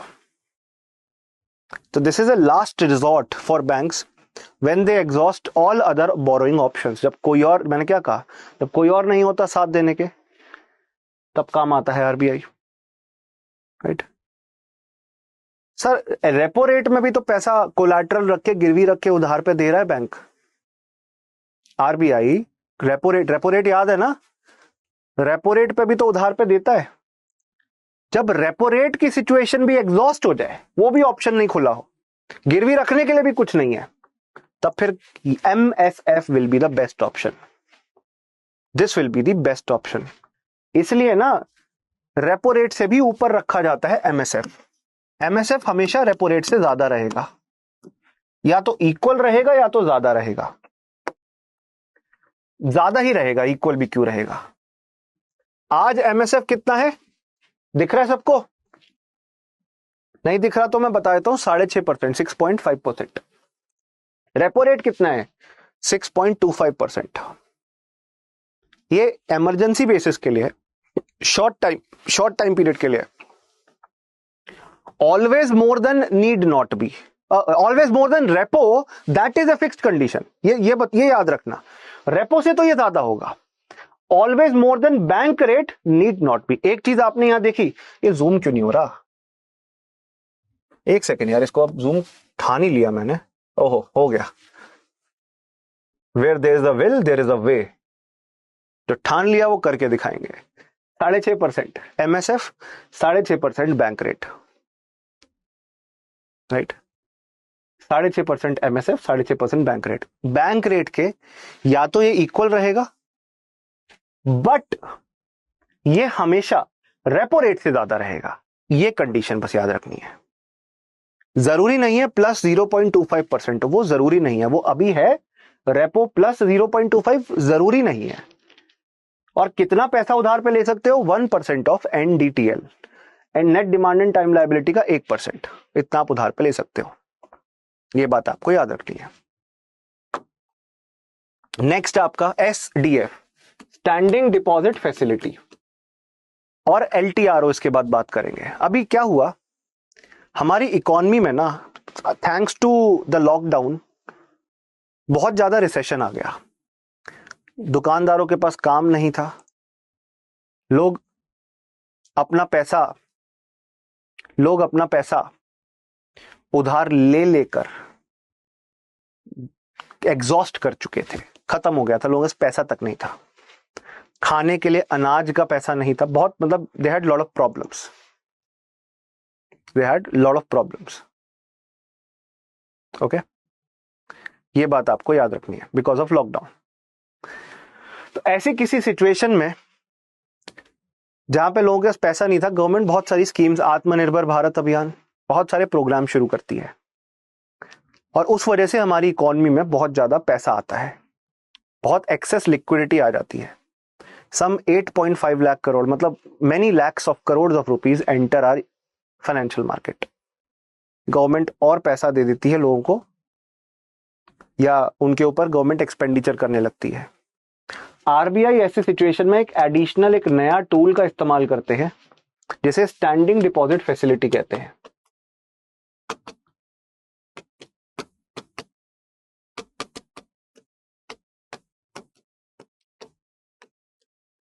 स्टैंडिंग डिपॉजिट फैसिलिटी, एसडीएफ एक ऐसा एडिशनल टूल है जो आरबीआई के द्वारा यूज किया जाता है मार्केट से लिक्विडिटी एब्जॉर्ब करने के लिए। तो सर ये तो बाकी सारे टूल्स की तरह हो गया, इसमें क्या फर्क है? यहां पर आपको कुछ गिरवी नहीं रखना, नो कोलैटरल, सबसे बड़ी बात यह, इसलिए ये बाकियों से अलग है कि यहां पर कुछ गिरवी नहीं रखना, यहां पे कुछ खरीदना बेचना भी नहीं है, कोई बॉन्ड्स, कोई शेयर्स, कुछ नहीं बेचना। तो यहां पर कोलैटरल की जो रिक्वायरमेंट थी वो खत्म हो गई। एसडीएफ ऐसे हमारे देश में मॉनेटरी पॉलिसी सिस्टम को, मॉनेटरी पॉलिसी फ्रेमवर्क को बेटर करने आया है। मतलब ये एक्स्ट्रा ऑर्डिनरी सिचुएशंस में इस्तेमाल किया जाता है। पैंडेमिक के बाद जैसे लिक्विडिटी बहुत ज्यादा हमारी इकोनॉमी में अचानक से आफ्टर लॉकडाउन आई, तो काफी समय तक लिक्विडिटी इकोनॉमी में बनी रही, सब सम 8.5 लाख करोड़ रुपीस सिस्टम में बना रहा। अब इतना पैसा लोगों के हाथ में घूमेगा तो रिटेल इन्फ्लेशन या महंगाई तो बढ़ेगी ना, और अगर महंगाई बढ़ेगी तो इस इन्फ्लेशन को, इस पैसे को सक आउट करना पड़ेगा, एब्जॉर्ब करना पड़ेगा। तो ये जो लोगों के हाथ में इतनी ज्यादा लिक्विडिटी या तरलता आ गई है उसको कंट्रोल करना पड़ेगा जिससे इन्फ्लेशन भी कंट्रोल हो। अभी फिलहाल एसडीएफ 25 बेसिस पॉइंट्स है पॉलिसी रेपो रेट के माइनस करने पे। मतलब अगर पॉलिसी रेपो रेट अभी फिलहाल आपको 6.25 देखने मिल रहा है तो ये आपको 6% देखने मिलेगा,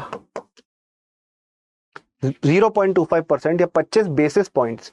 ये जो 0.25% है ना, इसको बेसिस पॉइंट्स कहा जाता है, बीपी। ये बीपी और कोई बीपी नहीं है, तुम पता नहीं कौन सा बीपी समझने लग जाओ, और ब्लड प्रेशर वाला बीपी जो बढ़ रहा है तुम लोगों का, और कोई बीपी मत समझ लेना, राइट। एमएसएफ में बेसिकली आप पैसा उधार पे ले रहे थे, राइट, एमएसएफ के अंदर, और यहां पर आप पैसा उधार पे नहीं ले रहे हो, पैसा खींच रहे हो मार्केट से और बदले में कुछ इंटरेस्ट आप दे रहे हो, और यहां पर गिरवी कुछ नहीं रखना है, राइट। जो लोग, जो पार्टिसिपेंट्स हु आर एलिजिबल, वो आरबीआई के साथ अपना पैसा डिपॉजिट कर सकते हैं इस फिक्स्ड रेट ऑफ इंटरेस्ट पे, राइट। आरबीआई डिफाइन करेगा कितने टाइम पीरियड के लिए, शॉर्ट टर्म के लिए था ये वैसे, पर अगर लॉन्ग टर्म के लिए भी आरबीआई रखना चाहता है, जब जरूरत पड़ेगी, जैसी जरूरत पड़ेगी, आरबीआई ऐसा कर सकता है। और इस पे क्वेश्चन आएगा कि आरबीआई सिर्फ शॉर्ट टर्म के लिए इसको यूज कर सकता है? No, for long time period या लॉन्ग टेनोर। टाइम पीरियड को ना फाइनेंस में टेनोर भी कहा जाता है या टेन्योर भी कहा जाता है, तो ये वर्ड याद रखना, ओके। तो जो फिक्स्ड रेट, जो हमें repo rate, reverse repo rate देखने मिल रहा था, उसका एक बेटर रिप्लेसमेंट है ये, ठीक है ना, जिसमें 6% के करीब आपको डिपॉजिट पे रेट मिलेगा। ये बात याद रखनी है। आरबीआई के पास जो रेपो रेट है, रिवर्स रेपो रेट है, फिक्स रेट है जो रिवर्स रेपो रेट का, वो तो अपनी जगह है, वो आरबीआई के टूल किट का वैसे ही पार्ट है।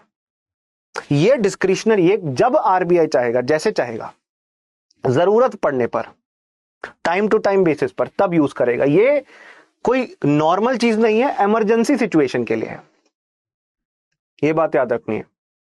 आरबीआई को हमने फ्लेक्सिबिलिटी प्रोवाइड कर दी कि आप ऐसे मार्केट से लिक्विडिटी जरूरत पड़ने पर सक आउट कर सकते हो।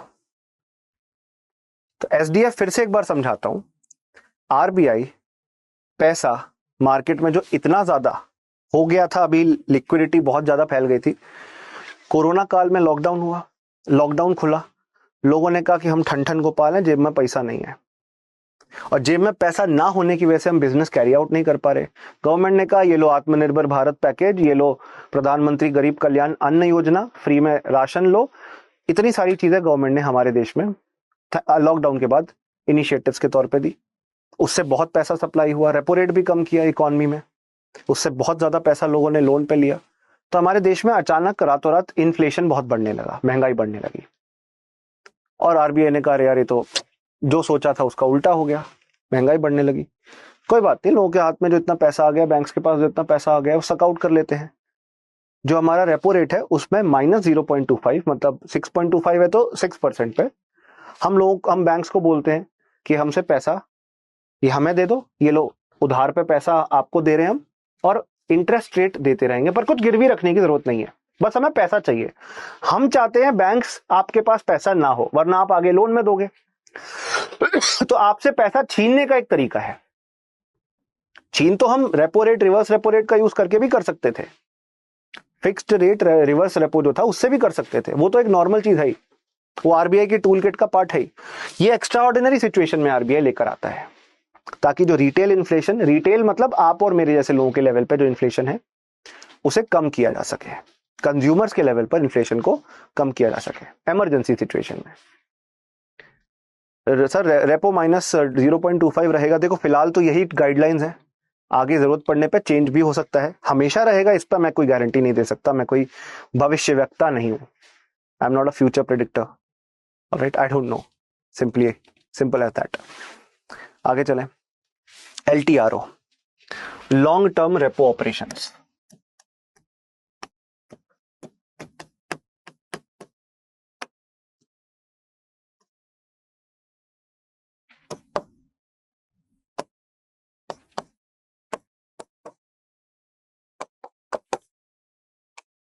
लॉन्ग टर्म रेपो ऑपरेशंस और LTRO के अंदर आप समझना, सिंपल मैकेनिज्म है इसका। क्या है ना, वहां पे आरबीआई इंटरेस्ट रेट घटाया जा रहा है, रेपो रेट घटाया जा रहा था, पर उसका बेनिफिट लोगों तक पहुंच नहीं पा रहा था, मतलब मॉनेटरी पॉलिसी ट्रांसमिशन लोगों तक प्रॉपर्ली हो नहीं पा रहा था। कई बार तो हमें देखने मिला कि हमारे मार्केट के अंदर, बैंकिंग सिस्टम के अंदर तो पैसा ही नहीं है, लिक्विडिटी ही नहीं है, तो अब मतलब पैसा या लिक्विडिटी इंजेक्ट या इंसर्ट करनी पड़ेगी। LTRO के थ्रू गवर्नमेंट ने एक स्कीम निकाली है, नहीं वो 21 दिन में पैसा डबल वाली नहीं, एक स्कीम निकाली। बैंक को बोला कि बैंक्स मेरी बात सुनो, आप 1 ईयर एंड 3 ईयर लोन्स ले सकते हो at the same interest rate as that of 1 day repo. क्या 1 ईयर और 3 ईयर्स के लिए लोन ले सकते हो at the same interest rate as that of 1 day repo, मतलब लॉन्ग टर्म उधारी शॉर्ट टर्म के रेट ऑफ इंटरेस्ट पे है। नॉर्मली क्या होता है, लोन्स जिनका ज्यादा मैच्योरिटी पीरियड होता है ना, like 1 year 3 year loans, they have higher interest rate compare to the short term repo loans. मतलब लॉन्ग टर्म वाले लोन्स का रेट शॉर्ट टर्म से ज्यादा होता है normally they have higher interest rate compared to the short term repo loans। अच्छा, long term में higher maturity period आपको देखने मिल रहा है, ज्यादा लंबे समय के लिए 1 ईयर 3 ईयर, वही बेनिफिट आपको मिल जा रहा है। तो आरबीआई क्या करेगा, LTRO स्कीम में फंड लेने की कोशिश करेगा। नॉर्मली फंड्स आरबीआई LTRO के तहत it is provided at the repo rate, कि बेसिकली 1 to 3 ईयर वाले लोन भी उस रेपो रेट के इंटरेस्ट पर ही दे रहा है आरबीआई, जो कि हायर मैच्योरिटी वाले हैं। नॉर्मली हायर मैच्योरिटी वाले लोन्स हायर इंटरेस्ट रेट पे होते हैं, बट यहाँ शॉर्ट टर्म रेपो लोन्स के रेट पर आप दे रहे हो, कम पे दे रहे हो, बेसिकली इतनी है बात आपको याद रखनी है। अब इसके तहत आरबीआई LTRO स्कीम के तहत, और जो पहले से हमारी इतनी सारी हमने क्वांटिटेटिव टूल्स देखा है, LAF liquidity adjustment facility, repo reverse repo, और जो हमने अभी MSF वगैरह देखा, उनके अलावा एडिशनल टूल है, और ये भी इमरजेंसी टूल है, जहां पे गवर्नमेंट, मतलब आरबीआई, गवर्नमेंट नहीं आरबीआई क्या करेगा, गवर्नमेंट लोगों को बोलेगा कि आइए खरीद लीजिए, एक फिक्स्ड रेट ऑफ इंटरेस्ट पे मैं आपको ये सिक्योरिटीज बेच रहा हूं और आपको लोन दे रहा हूं, Basically, there will be no restriction on the maximum amount of bidding and you can like take such loans. अब इससे क्या होगा, इससे आपको जो लॉन्ग टर्म के अंदर भी लोन्स देखने मिलेंगे वो रेपो रेट के आधार पर देखने मिलेंगे। लॉन्ग टर्म के लोन्स भी अब रेपो रेट के आधार पर देखने मिलेंगे। ये एक बहुत बड़ा बेनिफिट है एलटीआरओ का। लॉन्ग टर्म के लोन्स भी शॉर्ट टर्म के इंटरेस्ट पे देखने मिलेंगे। इससे जुड़ा हुआ एक कॉन्सेप्ट है ऑपरेशन ट्विस्ट। गाना सुना है आपने, आओ ट्विस्ट करें? ये गाना सुना होगा आपने, आओ ट्विस्ट करें, सुना होगा? यस, इससे जुड़ा है ऑपरेशन ट्विस्ट। ऑपरेशन ट्विस्ट कहता है कि लोगों के पास जो सिक्योरिटीज है, जैसे ओपन मार्केट ऑपरेशन के अंदर हम सिक्योरिटीज खरीदते हैं, बेचते हैं, ऑपरेशन ट्विस्ट के अंदर भी हम कुछ सिचुएशन ट्विस्ट करने की कोशिश कर रहे हैं। और ये एलटीआरओ और ऑपरेशन ट्विस्ट का एक बहुत गहरा रिश्ता है, एक गहरा संबंध है। ऑपरेशन ट्विस्ट अभी एक बार फिर से थोड़ी देर बाद बताऊंगा, अभी पहले एलटीआरओ बता रहा हूं, इससे और इससे कनेक्ट करके बता रहा हूं। एलटीआरओ का प्राइमरी पर्पस है कि गवर्नमेंट हमारे देश के अंदर इन्वेस्टमेंट्स को बढ़ावा दे, short term rate of interest reduce करे, कॉरपोरेट बॉन्ड्स में लोगों को ज्यादा से ज्यादा इन्वेस्टमेंट करने के लिए प्रेरित करे, राइट, और लोगों को बेसिकली ऐसी सिक्योरिटीज ऑफर करे जो कि आरबीआई के लिए इंटरेस्ट फ्रेंडली है। यह है एलटीआरओ का मेजर ऑब्जेक्टिव। तो गवर्नमेंट या आरबीआई फंडामेंटली एलटीआरओ के थ्रू यह चाहती है कि इंडिया के अंदर बैंकिंग सिस्टम में और मॉनेटरी पॉलिसी ट्रांसमिशन का फायदा लोगों तक ज्यादा से ज्यादा पहुंचे। अगर मैं बहुत सिंपल शब्दों में बोलूं, ये सब इधर उधर की बातें छोड़ूं, तो एलटीआरओ के तहत आरबीआई लॉन्ग टर्म लोन्स, चाहे वो 1 महीने से 3 साल के बीच के हों, बैंक्स को और फाइनेंशियल इंस्टीट्यूशंस को प्रोवाइड करेगी आज के रेपो मार्केट रेट जो अभी फिलहाल चल रहा है उसके आधार पे, ताकि गवर्नमेंट क्या करे, कॉस्ट ऑफ लोन्स रिड्यूस कर सके।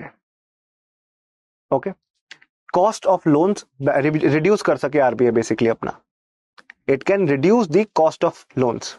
इस मैकेनिज्म के तहत आरबीआई लोन्स देगा बैंक्स को, फाइनेंशियल इंस्टीट्यूशंस को, फिलहाल के रेपो रेट के बेसिस पर, जिसके बेसिस पर गवर्नमेंट सिक्योरिटीज लोगों को दे पाएगा। और एक ऐसी ऑपरेशन, एक ऐसी प्रोसेस की जाएगी जहां पर लोगों को, पब्लिक को, इन्वेस्टमेंट पर्पसेस के लिए बैंक्स को basically short term interest rates RBI control करने का मौका मिलेगा, to control the short term interest rate in the industry. ये बात आपको याद रखनी है। अब बैंक्स, फाइनेंशियल इंस्टीट्यूशंस, उन्हें एलटीआरओ में पार्टिसिपेट करना है, तो वो क्या करेंगे, वो रिक्वेस्ट करेंगे कि इतना अमाउंट आप हमें दे दीजिए लॉन्ग टर्म रेपो ऑपरेशंस के तहत। गवर्नमेंट अपना ये बिडिंग, मतलब ये बेचने का काम, ऑक्शन का काम करेगी ई कुबेर पोर्टल के तहत। गवर्नमेंट ऑक्शन का काम करेगी ई कुबेर पोर्टल के तहत, जहां पर बैंक्स और फाइनेंशियल इंस्टीट्यूशंस को अपनी रिक्वेस्ट देनी पड़ेगी for the amount, for the money amount which they want LTRO के तहत। और वो amount current policy repo rate के तहत आपको उधार पे मिल रहा है, लंबे समय के लिए लोन भी, जो नॉर्मली ज्यादा होते थे। मैंने बताया था ना, long term rates short term rate से ज्यादा होते थे, बट वही शॉर्ट टर्म रेट पे आपको, उसी रेट पर आपको अब लंबे समय के लिए, 1 महीने से 3 साल तक के समय के लिए, 1 मंथ से 3 इयर्स तक के समय के लिए आपको अब वो मिल जा रहा है। लॉन्ग टर्म का मजा शॉर्ट टर्म के रेट पर, इतनी बात समझ लीजिए।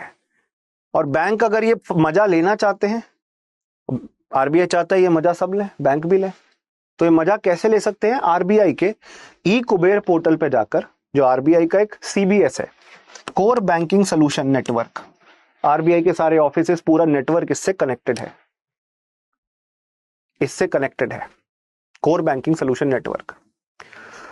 जो अल्टीमेटली इस नेटवर्क के थ्रू लोगों को एलटीआरओ इंटरेस्ट रेट पर ट्रांजैक्शंस के थ्रू पैसा प्रोवाइड कर रहा है। यह बात आपको समझनी है। मिनिमम 1 करोड़ रुपए की बोली या उसके मल्टीपल्स में बोली लगा सकते हैं बैंक्स और फाइनेंशियल इंस्टीट्यूशंस, जिनको बेनिफिट मिलेगा कि अब वो कम इंटरेस्ट रेट के अंदर ये पैसा उधार पे ले पाएंगे। मिनिमम 1 करोड़ या उसके मल्टीपल अमाउंट की बोली। वैसे तो there is no limitation on the maximum bidding sum और the maximum bidding amount which the individual bidder can place. कोई मैक्सिमम लिमिट नहीं है, मिनिमम 1 करोड़ की है और उसके मल्टीपल्स में आप कर सकते हो, 1 करोड़ 2 करोड़ 10 करोड़ लाइक दैट। अब आप कहोगे सर ये सब हो ही क्यों रहा है, फायदा क्या है? जैसे ही एक जो स्लो डाउन हुआ हमारे देश के अंदर, बड़े सारे मंदी, बड़े सारे बैंक्स के अंदर क्राइसिस की प्रॉब्लम शुरू हुई, तो बैंक्स के लिए पैसा बोरो कर पाना, उधार ले पाना थोड़ा मुश्किल हो गया।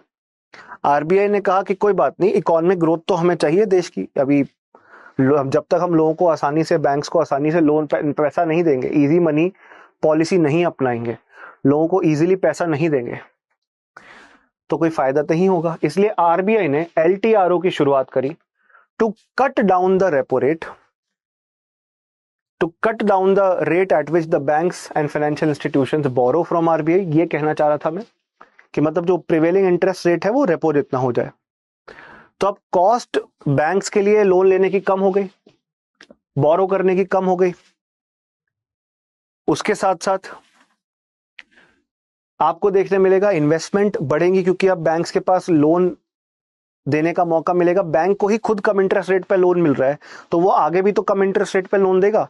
तो आप और मेरे जैसे जब लोग लोन लेंगे, शॉर्ट टर्म या लॉन्ग टर्म जो भी लोन्स लेंगे, मैक्सिमम तो हम शॉर्ट टर्म रेट्स को रिड्यूस करने की कोशिश कर रहे हैं, तो हमारी इन्वेस्टमेंट अलग अलग एरियाज में बढ़ेगी।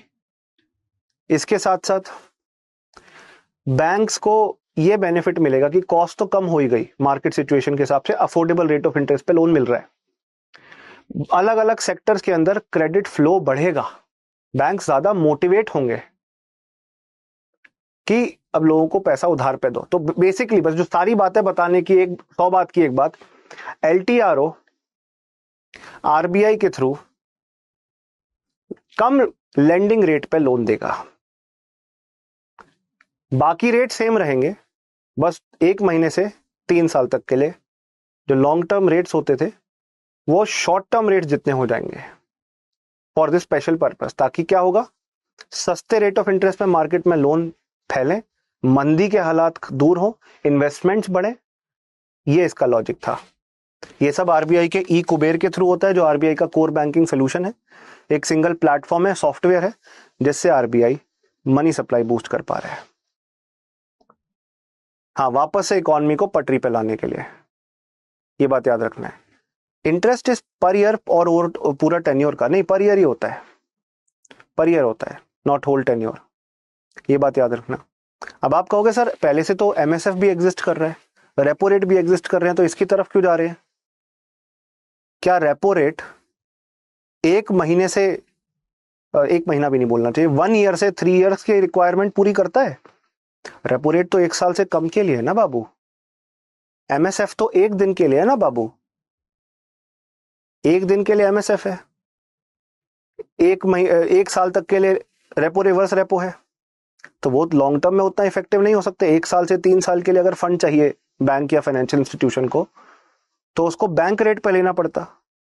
और आप देख रहे हैं कि बैंक रेट ज्यादा होता है या रेपो रेट ज्यादा होता है, आपके सामने जीता जाता सबूत है। बैंक रेट कितना है? 6.5% है। पॉलिसी रेपो रेट कितना है? 6.25 है। तो मतलब 6.25 पे लेना ज्यादा बेटर है या नहीं है? मैं आपको ऑप्शन दूं कि आप मुझसे कोई चीज 1 लाख की खरीद सकते हो या 1.5 लाख की खरीद सकते हो, सेम चीज है। आप कहोगे तो मैं तो एक में ही खरीदूंगा जो मेरे को ज्यादा प्रॉफिट मिल रहा है जहां पे। ये था लॉजिक। रेपो एंड एलटीआरओ के बीच में डिफरेंस, रेपो शॉर्ट टर्म का है, एलटीआरओ एक इमरजेंसी सिचुएशन है जिसमें वही short term interest rate long term के लिए 1 से 3 साल के लिए ऑफर किया जा रहा है, ताकि इकोनॉमी में रेट स्मूथ हो सके। ये बात याद रखनी है।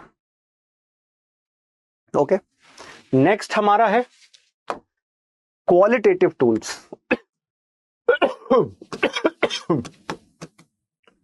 क्वालिटेटिव टूल्स बहुत आसान है, ज्यादा दिमाग लगाना ही नहीं है। इनको सिलेक्टिव क्रेडिट इंस्ट्रूमेंट भी कहा जाता है, जहां पे सिलेक्टिवली चुन चुन के आप हथियारों का इस्तेमाल करते हैं। यहां पर रेट बढ़ाना घटाना नहीं हो रहा, यहां पर पोलाइटली आरबीआई लोगों से अपील करता है, बैंक से अपील करता है। क्या क्या होता है समझे। पहला हो गया मॉरल सुएशन,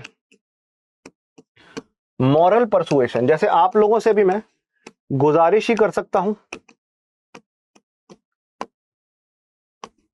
कि पढ़ लो पढ़ लो पढ़ लो। मैं आपको एडवाइस दे सकता हूं, आपको परसुएड करने की कोशिश कर सकता हूं। ऐसे ही आरबीआई जब एडवाइस दे, बैंक की बैठक बुलाए सारे बैंक के चेयरमैन की और सबको परसुएड करने की कोशिश करे कि हमारे साथ कोऑपरेट करो, कम इंटरेस्ट रेट पर लोगों को लोन देने की कोशिश करो, हम आपके लिए रेपो रेट भी घटाएंगे। बैंक्स को बेसिकली मनाने की कोशिश करें। अब ये सिर्फ सजेशन है, banks are not legally obliged to follow. अब मैं भी आपको सिर्फ सजेशन दे सकता हूं, आप ऑब्लिगेटेड नहीं हो कि मेरी सारी बात मानो। सेम चीज मॉरल सुएशन है, पर आप कुछ लोग आप में से नहीं मानेंगे। ऐसे ही उनके लिए डायरेक्ट एक्शन, कि नहीं मानोगे, नहीं मानेंगे, बैंक्स भी नहीं मानेंगे ऐसे में। तो डायरेक्ट एक्शन बैंक्स उनके खिलाफ लेता है जो सेंट्रल बैंक या आरबीआई के साथ कोऑपरेट नहीं कर सकते या कर नहीं रहे कोऑपरेट। आरबीआई रिफ्यूज कर देगा कि तुम्हें हम लोन नहीं देंगे, कि तुम्हारे बिल ऑफ एक्सचेंज डिस्काउंट नहीं करेंगे, कि तुम्हें repo rate reverse repo rate का बेनिफिट नहीं देंगे, बल्कि पेनल्टी और लगाएंगे और ज्यादा इंटरेस्ट रेट चार्ज करेंगे तुमसे अगर तुम्हें लोन दे भी रहे हैं तो, अगर हमारी बात नहीं माने तो। इनफैक्ट बैन भी लगाया जा सकता है बैंक पे अगर वो आरबीआई के डायरेक्टिव नहीं मानता। पेनल्टी तो लगी सकती है, बैन तक लगाया जा सकता है, बैन तक किया जा सकता है। ये होता है direct action. Okay, this is what direct action means. Direct action. Next है आपका मार्जिन रिक्वायरमेंट। आप में से कितनों ने लोन लिया है कभी ना कभी? घर खरीदा होगा, गाड़ी खरीदी होगी, बाइक, स्कूटी, कार, फोन, कुछ तो खरीदा होगा ना। कुछ डाउन पेमेंट देनी पड़ती है, डाउन पेमेंट देनी पड़ती है, लोन लेते टाइम देनी पड़ती है ना। जैसे फॉर एग्जांपल अगर मान लेते हैं 20% पैसा आपको खुद लगाना है, 80% बैंक लोन टू वैल्यू के हिसाब से आपको लोन दे देगा, लोन दे सकता है। मतलब जो आप गिरवी रख रहे हो पैसा, मतलब खुद पैसा लगा रहे हो, और जो लोन की वैल्यू आपको मिल रही है एक पर्टिकुलर चीज लेने पर, वो आपका मार्जिन रिक्वायरमेंट के हिसाब से होता है। मार्जिन रिक्वायरमेंट का मतलब है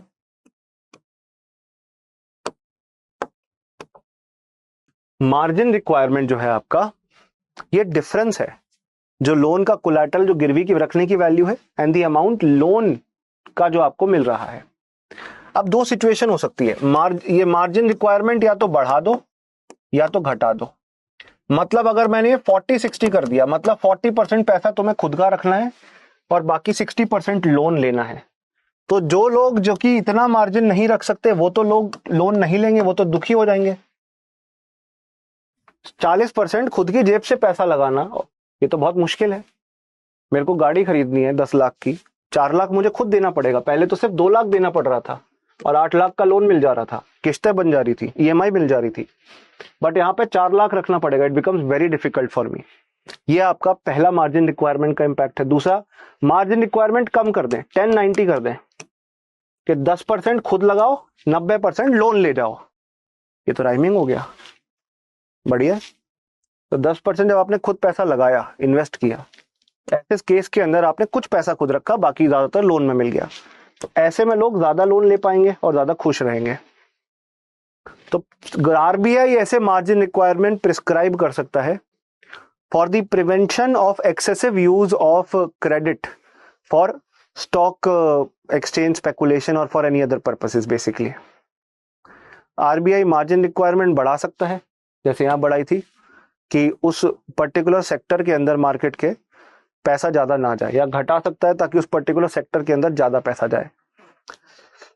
यहां पे लोन लेना आसान कर दिया, एक तरफ लोन लेना आसान कर दिया, एक तरफ लोन लेना मुश्किल कर दिया। ये आपका तीसरा टूल हो गया। चौथा हो गया consumer credit regulation. Consumer credit regulation के अंदर आरबीआई कोशिश कर रहा है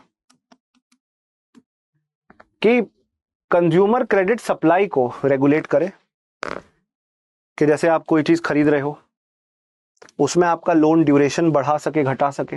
अभी तो आपने सिर्फ डाउन पेमेंट का एस्पेक्ट देखा था मार्जिन रिक्वायरमेंट में, यहां पे डाउन पेमेंट भी, इंस्टॉलमेंट का अमाउंट भी, लोन कितने साल के लिए मिलेगा ये भी, ये सब चेंज कर सकता है। कि लोग ज्यादा लोन तो नहीं ले रहे, लोन लेना अच्छी चीज तो नहीं है क्योंकि इंटरेस्ट भी देना पड़ेगा, पहले कमाओ, हैसियत बनाओ और फिर खरीदो। एक तरीके से ये बेटर है। जो लोगों के लिए पॉसिबल नहीं होता, जिनकी शॉर्ट टर्म रिक्वायरमेंट है, वो लोन लेते हैं। लोग तो आजकल इतने सारे इंस्ट्रूमेंट आ गए हैं कि क्रेडिट कार्ड स्वाइप किया और सामान लोन पे ले लिया, लोन पे उठा लिया। आमदनी अठन्नी, खर्चा रुपया। ऐसे केस में आरबीआई कंज्यूमर की खरीदारी को रेगुलेट करता है। भैया कंज्यूमर गुड्स खरीद लेते हैं, टीवी उठा लाएंगे, फ्रिज उठा लाएंगे, इंस्टॉलमेंट पे, हायर परचेज पे एसी उठा लाएंगे। अगर वो कंट्रोल करना चाहते हो, महंगाई कंट्रोल करना चाहते हो, तो कंज्यूमर क्रेडिट रेगुलेशन यूज होता है। ये मार्जिन रिक्वायरमेंट से थोड़ा बड़ा है, it's larger than that, it is larger than that. अगला है आपका क्रेडिट राशनिंग।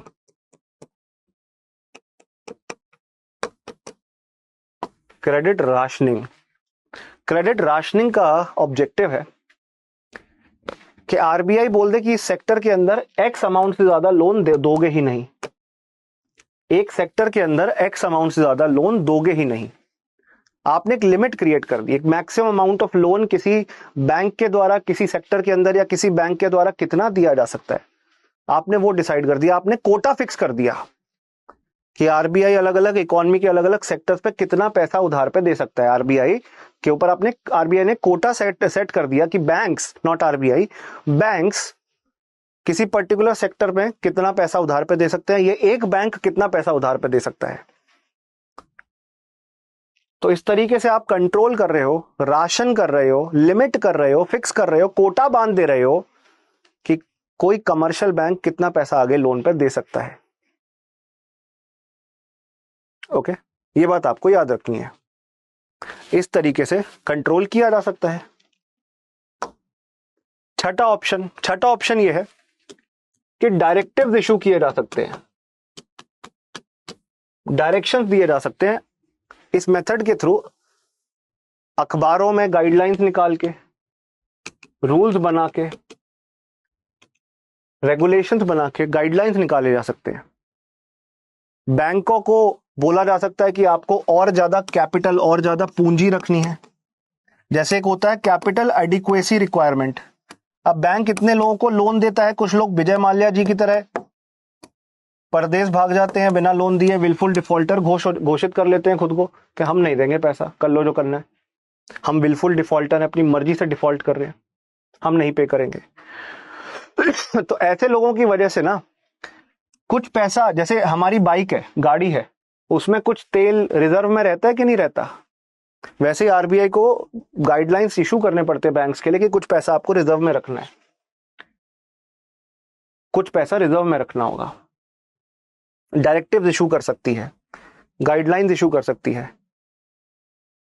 तो ये ऐसे डायरेक्टिव्स आरबीआई इशू करने की पावर रखता है, जिसके थ्रू आरबीआई हमारे देश के अंदर कंट्रोल कर पाता है, रेगुलेट कर पाता है हमारे देश के अंदर फाइनेंशियल सेक्टर को। और ये हमारा क्वालिटेटिव टूल्स का आखिरी पार्ट था, लास्ट पार्ट था। ये आपको बात आई होप सबको समझ आई होगी। आरबीआई रेगुलेट करता है दो टाइप के बैंक्स को, शेड्यूल्ड बैंक्स को और नॉन शेड्यूल्ड बैंक्स को रेगुलेट नहीं करता। नॉन शेड्यूल्ड बैंक्स को रेगुलेट नहीं करता, शेड्यूल्ड बैंक्स जो आरबीआई के शेड्यूल, आरबीआई एक्ट 1934 के शेड्यूल में मेंशन है। इसमें सबसे पहले कमर्शियल बैंक्स, जिनको काम करना है, पैसा कमाना है, जिनको कमर्शियल पर्पसेस पैसा कमाना है, जिसमें डिपॉजिट करेंगे लोग पैसा, जो लोन प्रोवाइड करेंगे शॉर्ट टर्म और लॉन्ग टर्म बेसिस का, जैसे ICICI, HDFC, SBI, city bank, like that. दूसरा हो गया आपका कोऑपरेटिव। कोऑपरेटिव बैंक होते हैं स्टेट के लेवल पर कई सारे कोऑपरेटिव बैंक देखने मिलते हैं। वैश्य बैंक, कई सारे कोऑपरेटिव बैंक एग्जिस्ट करते हैं, राइट। इसके थ्रू आप देखते हैं कि जो लोग पैसा अपना जमा कराते हैं वो इन बैंक्स के मेंबर माने जाते हैं। ये ऐसी फाइनेंशियल एंटिटी है जिसके मेंबर्स होते हैं, मेंबर्स भी हैं, ओनर्स भी हैं, कस्टमर भी। मान लो मेरे पास कुछ पैसा पड़ा है, आप में से 10-15 लोगों का नाम लेता हूं, कुछ के पास पैसा पड़ा है, तो आप लोग मिलकर एक पूरा बैंक ही बना लेते हैं ना, ताकि हमारे ग्रोथ में ये भागीदार बन सके। बच्चा पूछ रहा है कौन सा शेड्यूल? सेकंड शेड्यूल बेटा, सेकंड शेड्यूल में आरबीआई एक्ट के, ठीक है ना। आगे चले। कोऑपरेटिव बैंक का ये रोल है कि मान लो तुम्हारे नाम ले, बहुत सारे आप में से बच्चे, बहुत पैसा पड़ा है और चाहते हैं कि उनका पैसा खुद हम तरक्की करें, बट हमारे बिहाफ पे अगर हम एक बैंक बना देते हैं और उसके पास पैसा रखते हैं, तो हम मेंबर्स या हम कस्टमर्स की ग्रोथ के लिए वो बैंक काम कर सकता है। जरूरत पड़ने पे हमें लोन दे सकता है, जरूरत जब हमें होगी हमें लोन दे देगा, हम जरूरत नहीं है तो हमारा पैसा डिपॉजिट करके रखेगा। तो ऐसे कोऑपरेटिव बैंक्स काम करते हैं। इसके अलावा डेवलपमेंट बैंक्स भी होते हैं। डेवलपमेंट बैंक्स का काम है डेवलपमेंट को बढ़ावा देना, जैसे IFCI, दिल्ली में इसका हेडक्वार्टर है, industrial finance corporation of India. ऐसी स्टेट फाइनेंस कॉर्पोरेशंस जो कि डेवलपमेंट पर्पस के लिए लोन देते हैं, या तो एग्रीकल्चर के लिए या तो इंडस्ट्री के डेवलपमेंट के लिए, short term, medium term, long term, अलग अलग टाइप के लोन ये प्रोवाइड करते हैं डेवलपमेंट बैंक्स। अब डेवलपमेंट बैंक्स के साथ साथ एक और कैटेगरी होती है स्पेशलाइज्ड डेवलपमेंट बैंक्स या development finance institution, specialised banks. उसमें आता है आपका नाबार्ड, उसमें आता है आपका एग्जिम, एक्सपोर्ट इंपोर्ट बैंक, उसमें आता है नाबार्ड, एग्जिम, उसमें आता है सिडबी। रेगुलेट आरबीआई करता है, पर ये जनरल पब्लिक को लोन नहीं देते डायरेक्टली। नाबार्ड जैसे एग्जांपल लेता हूं।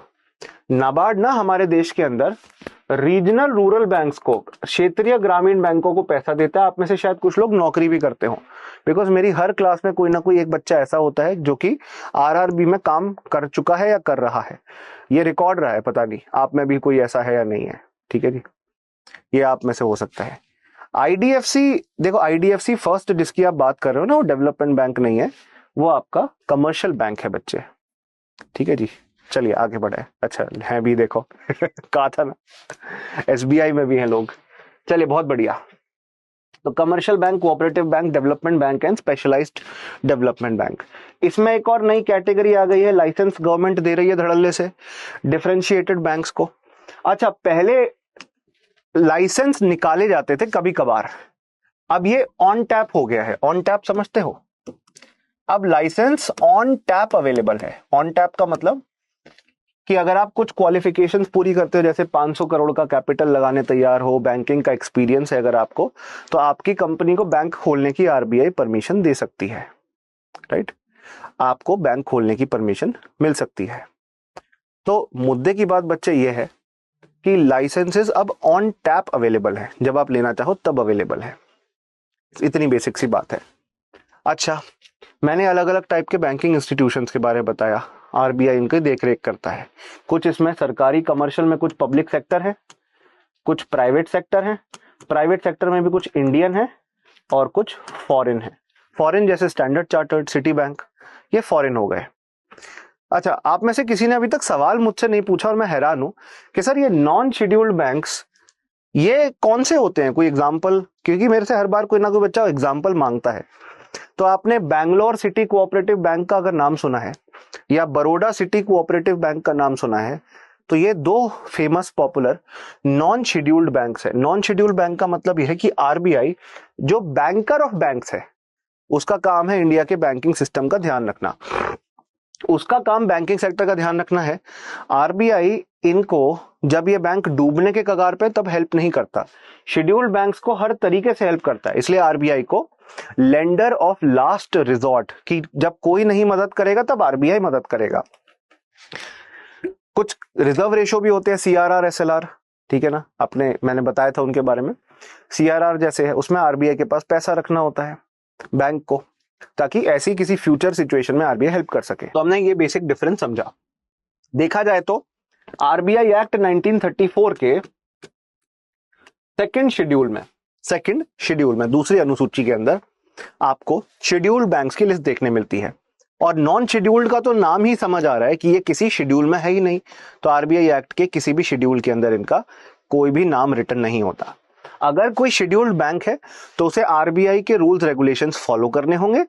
आरबीआई का मिनिमम कैपिटल रिक्वायरमेंट जो है, पहले तो 5 लाख रुपए में बैंक खुल जाता था, आज तो 500 करोड़ रुपए चाहिए।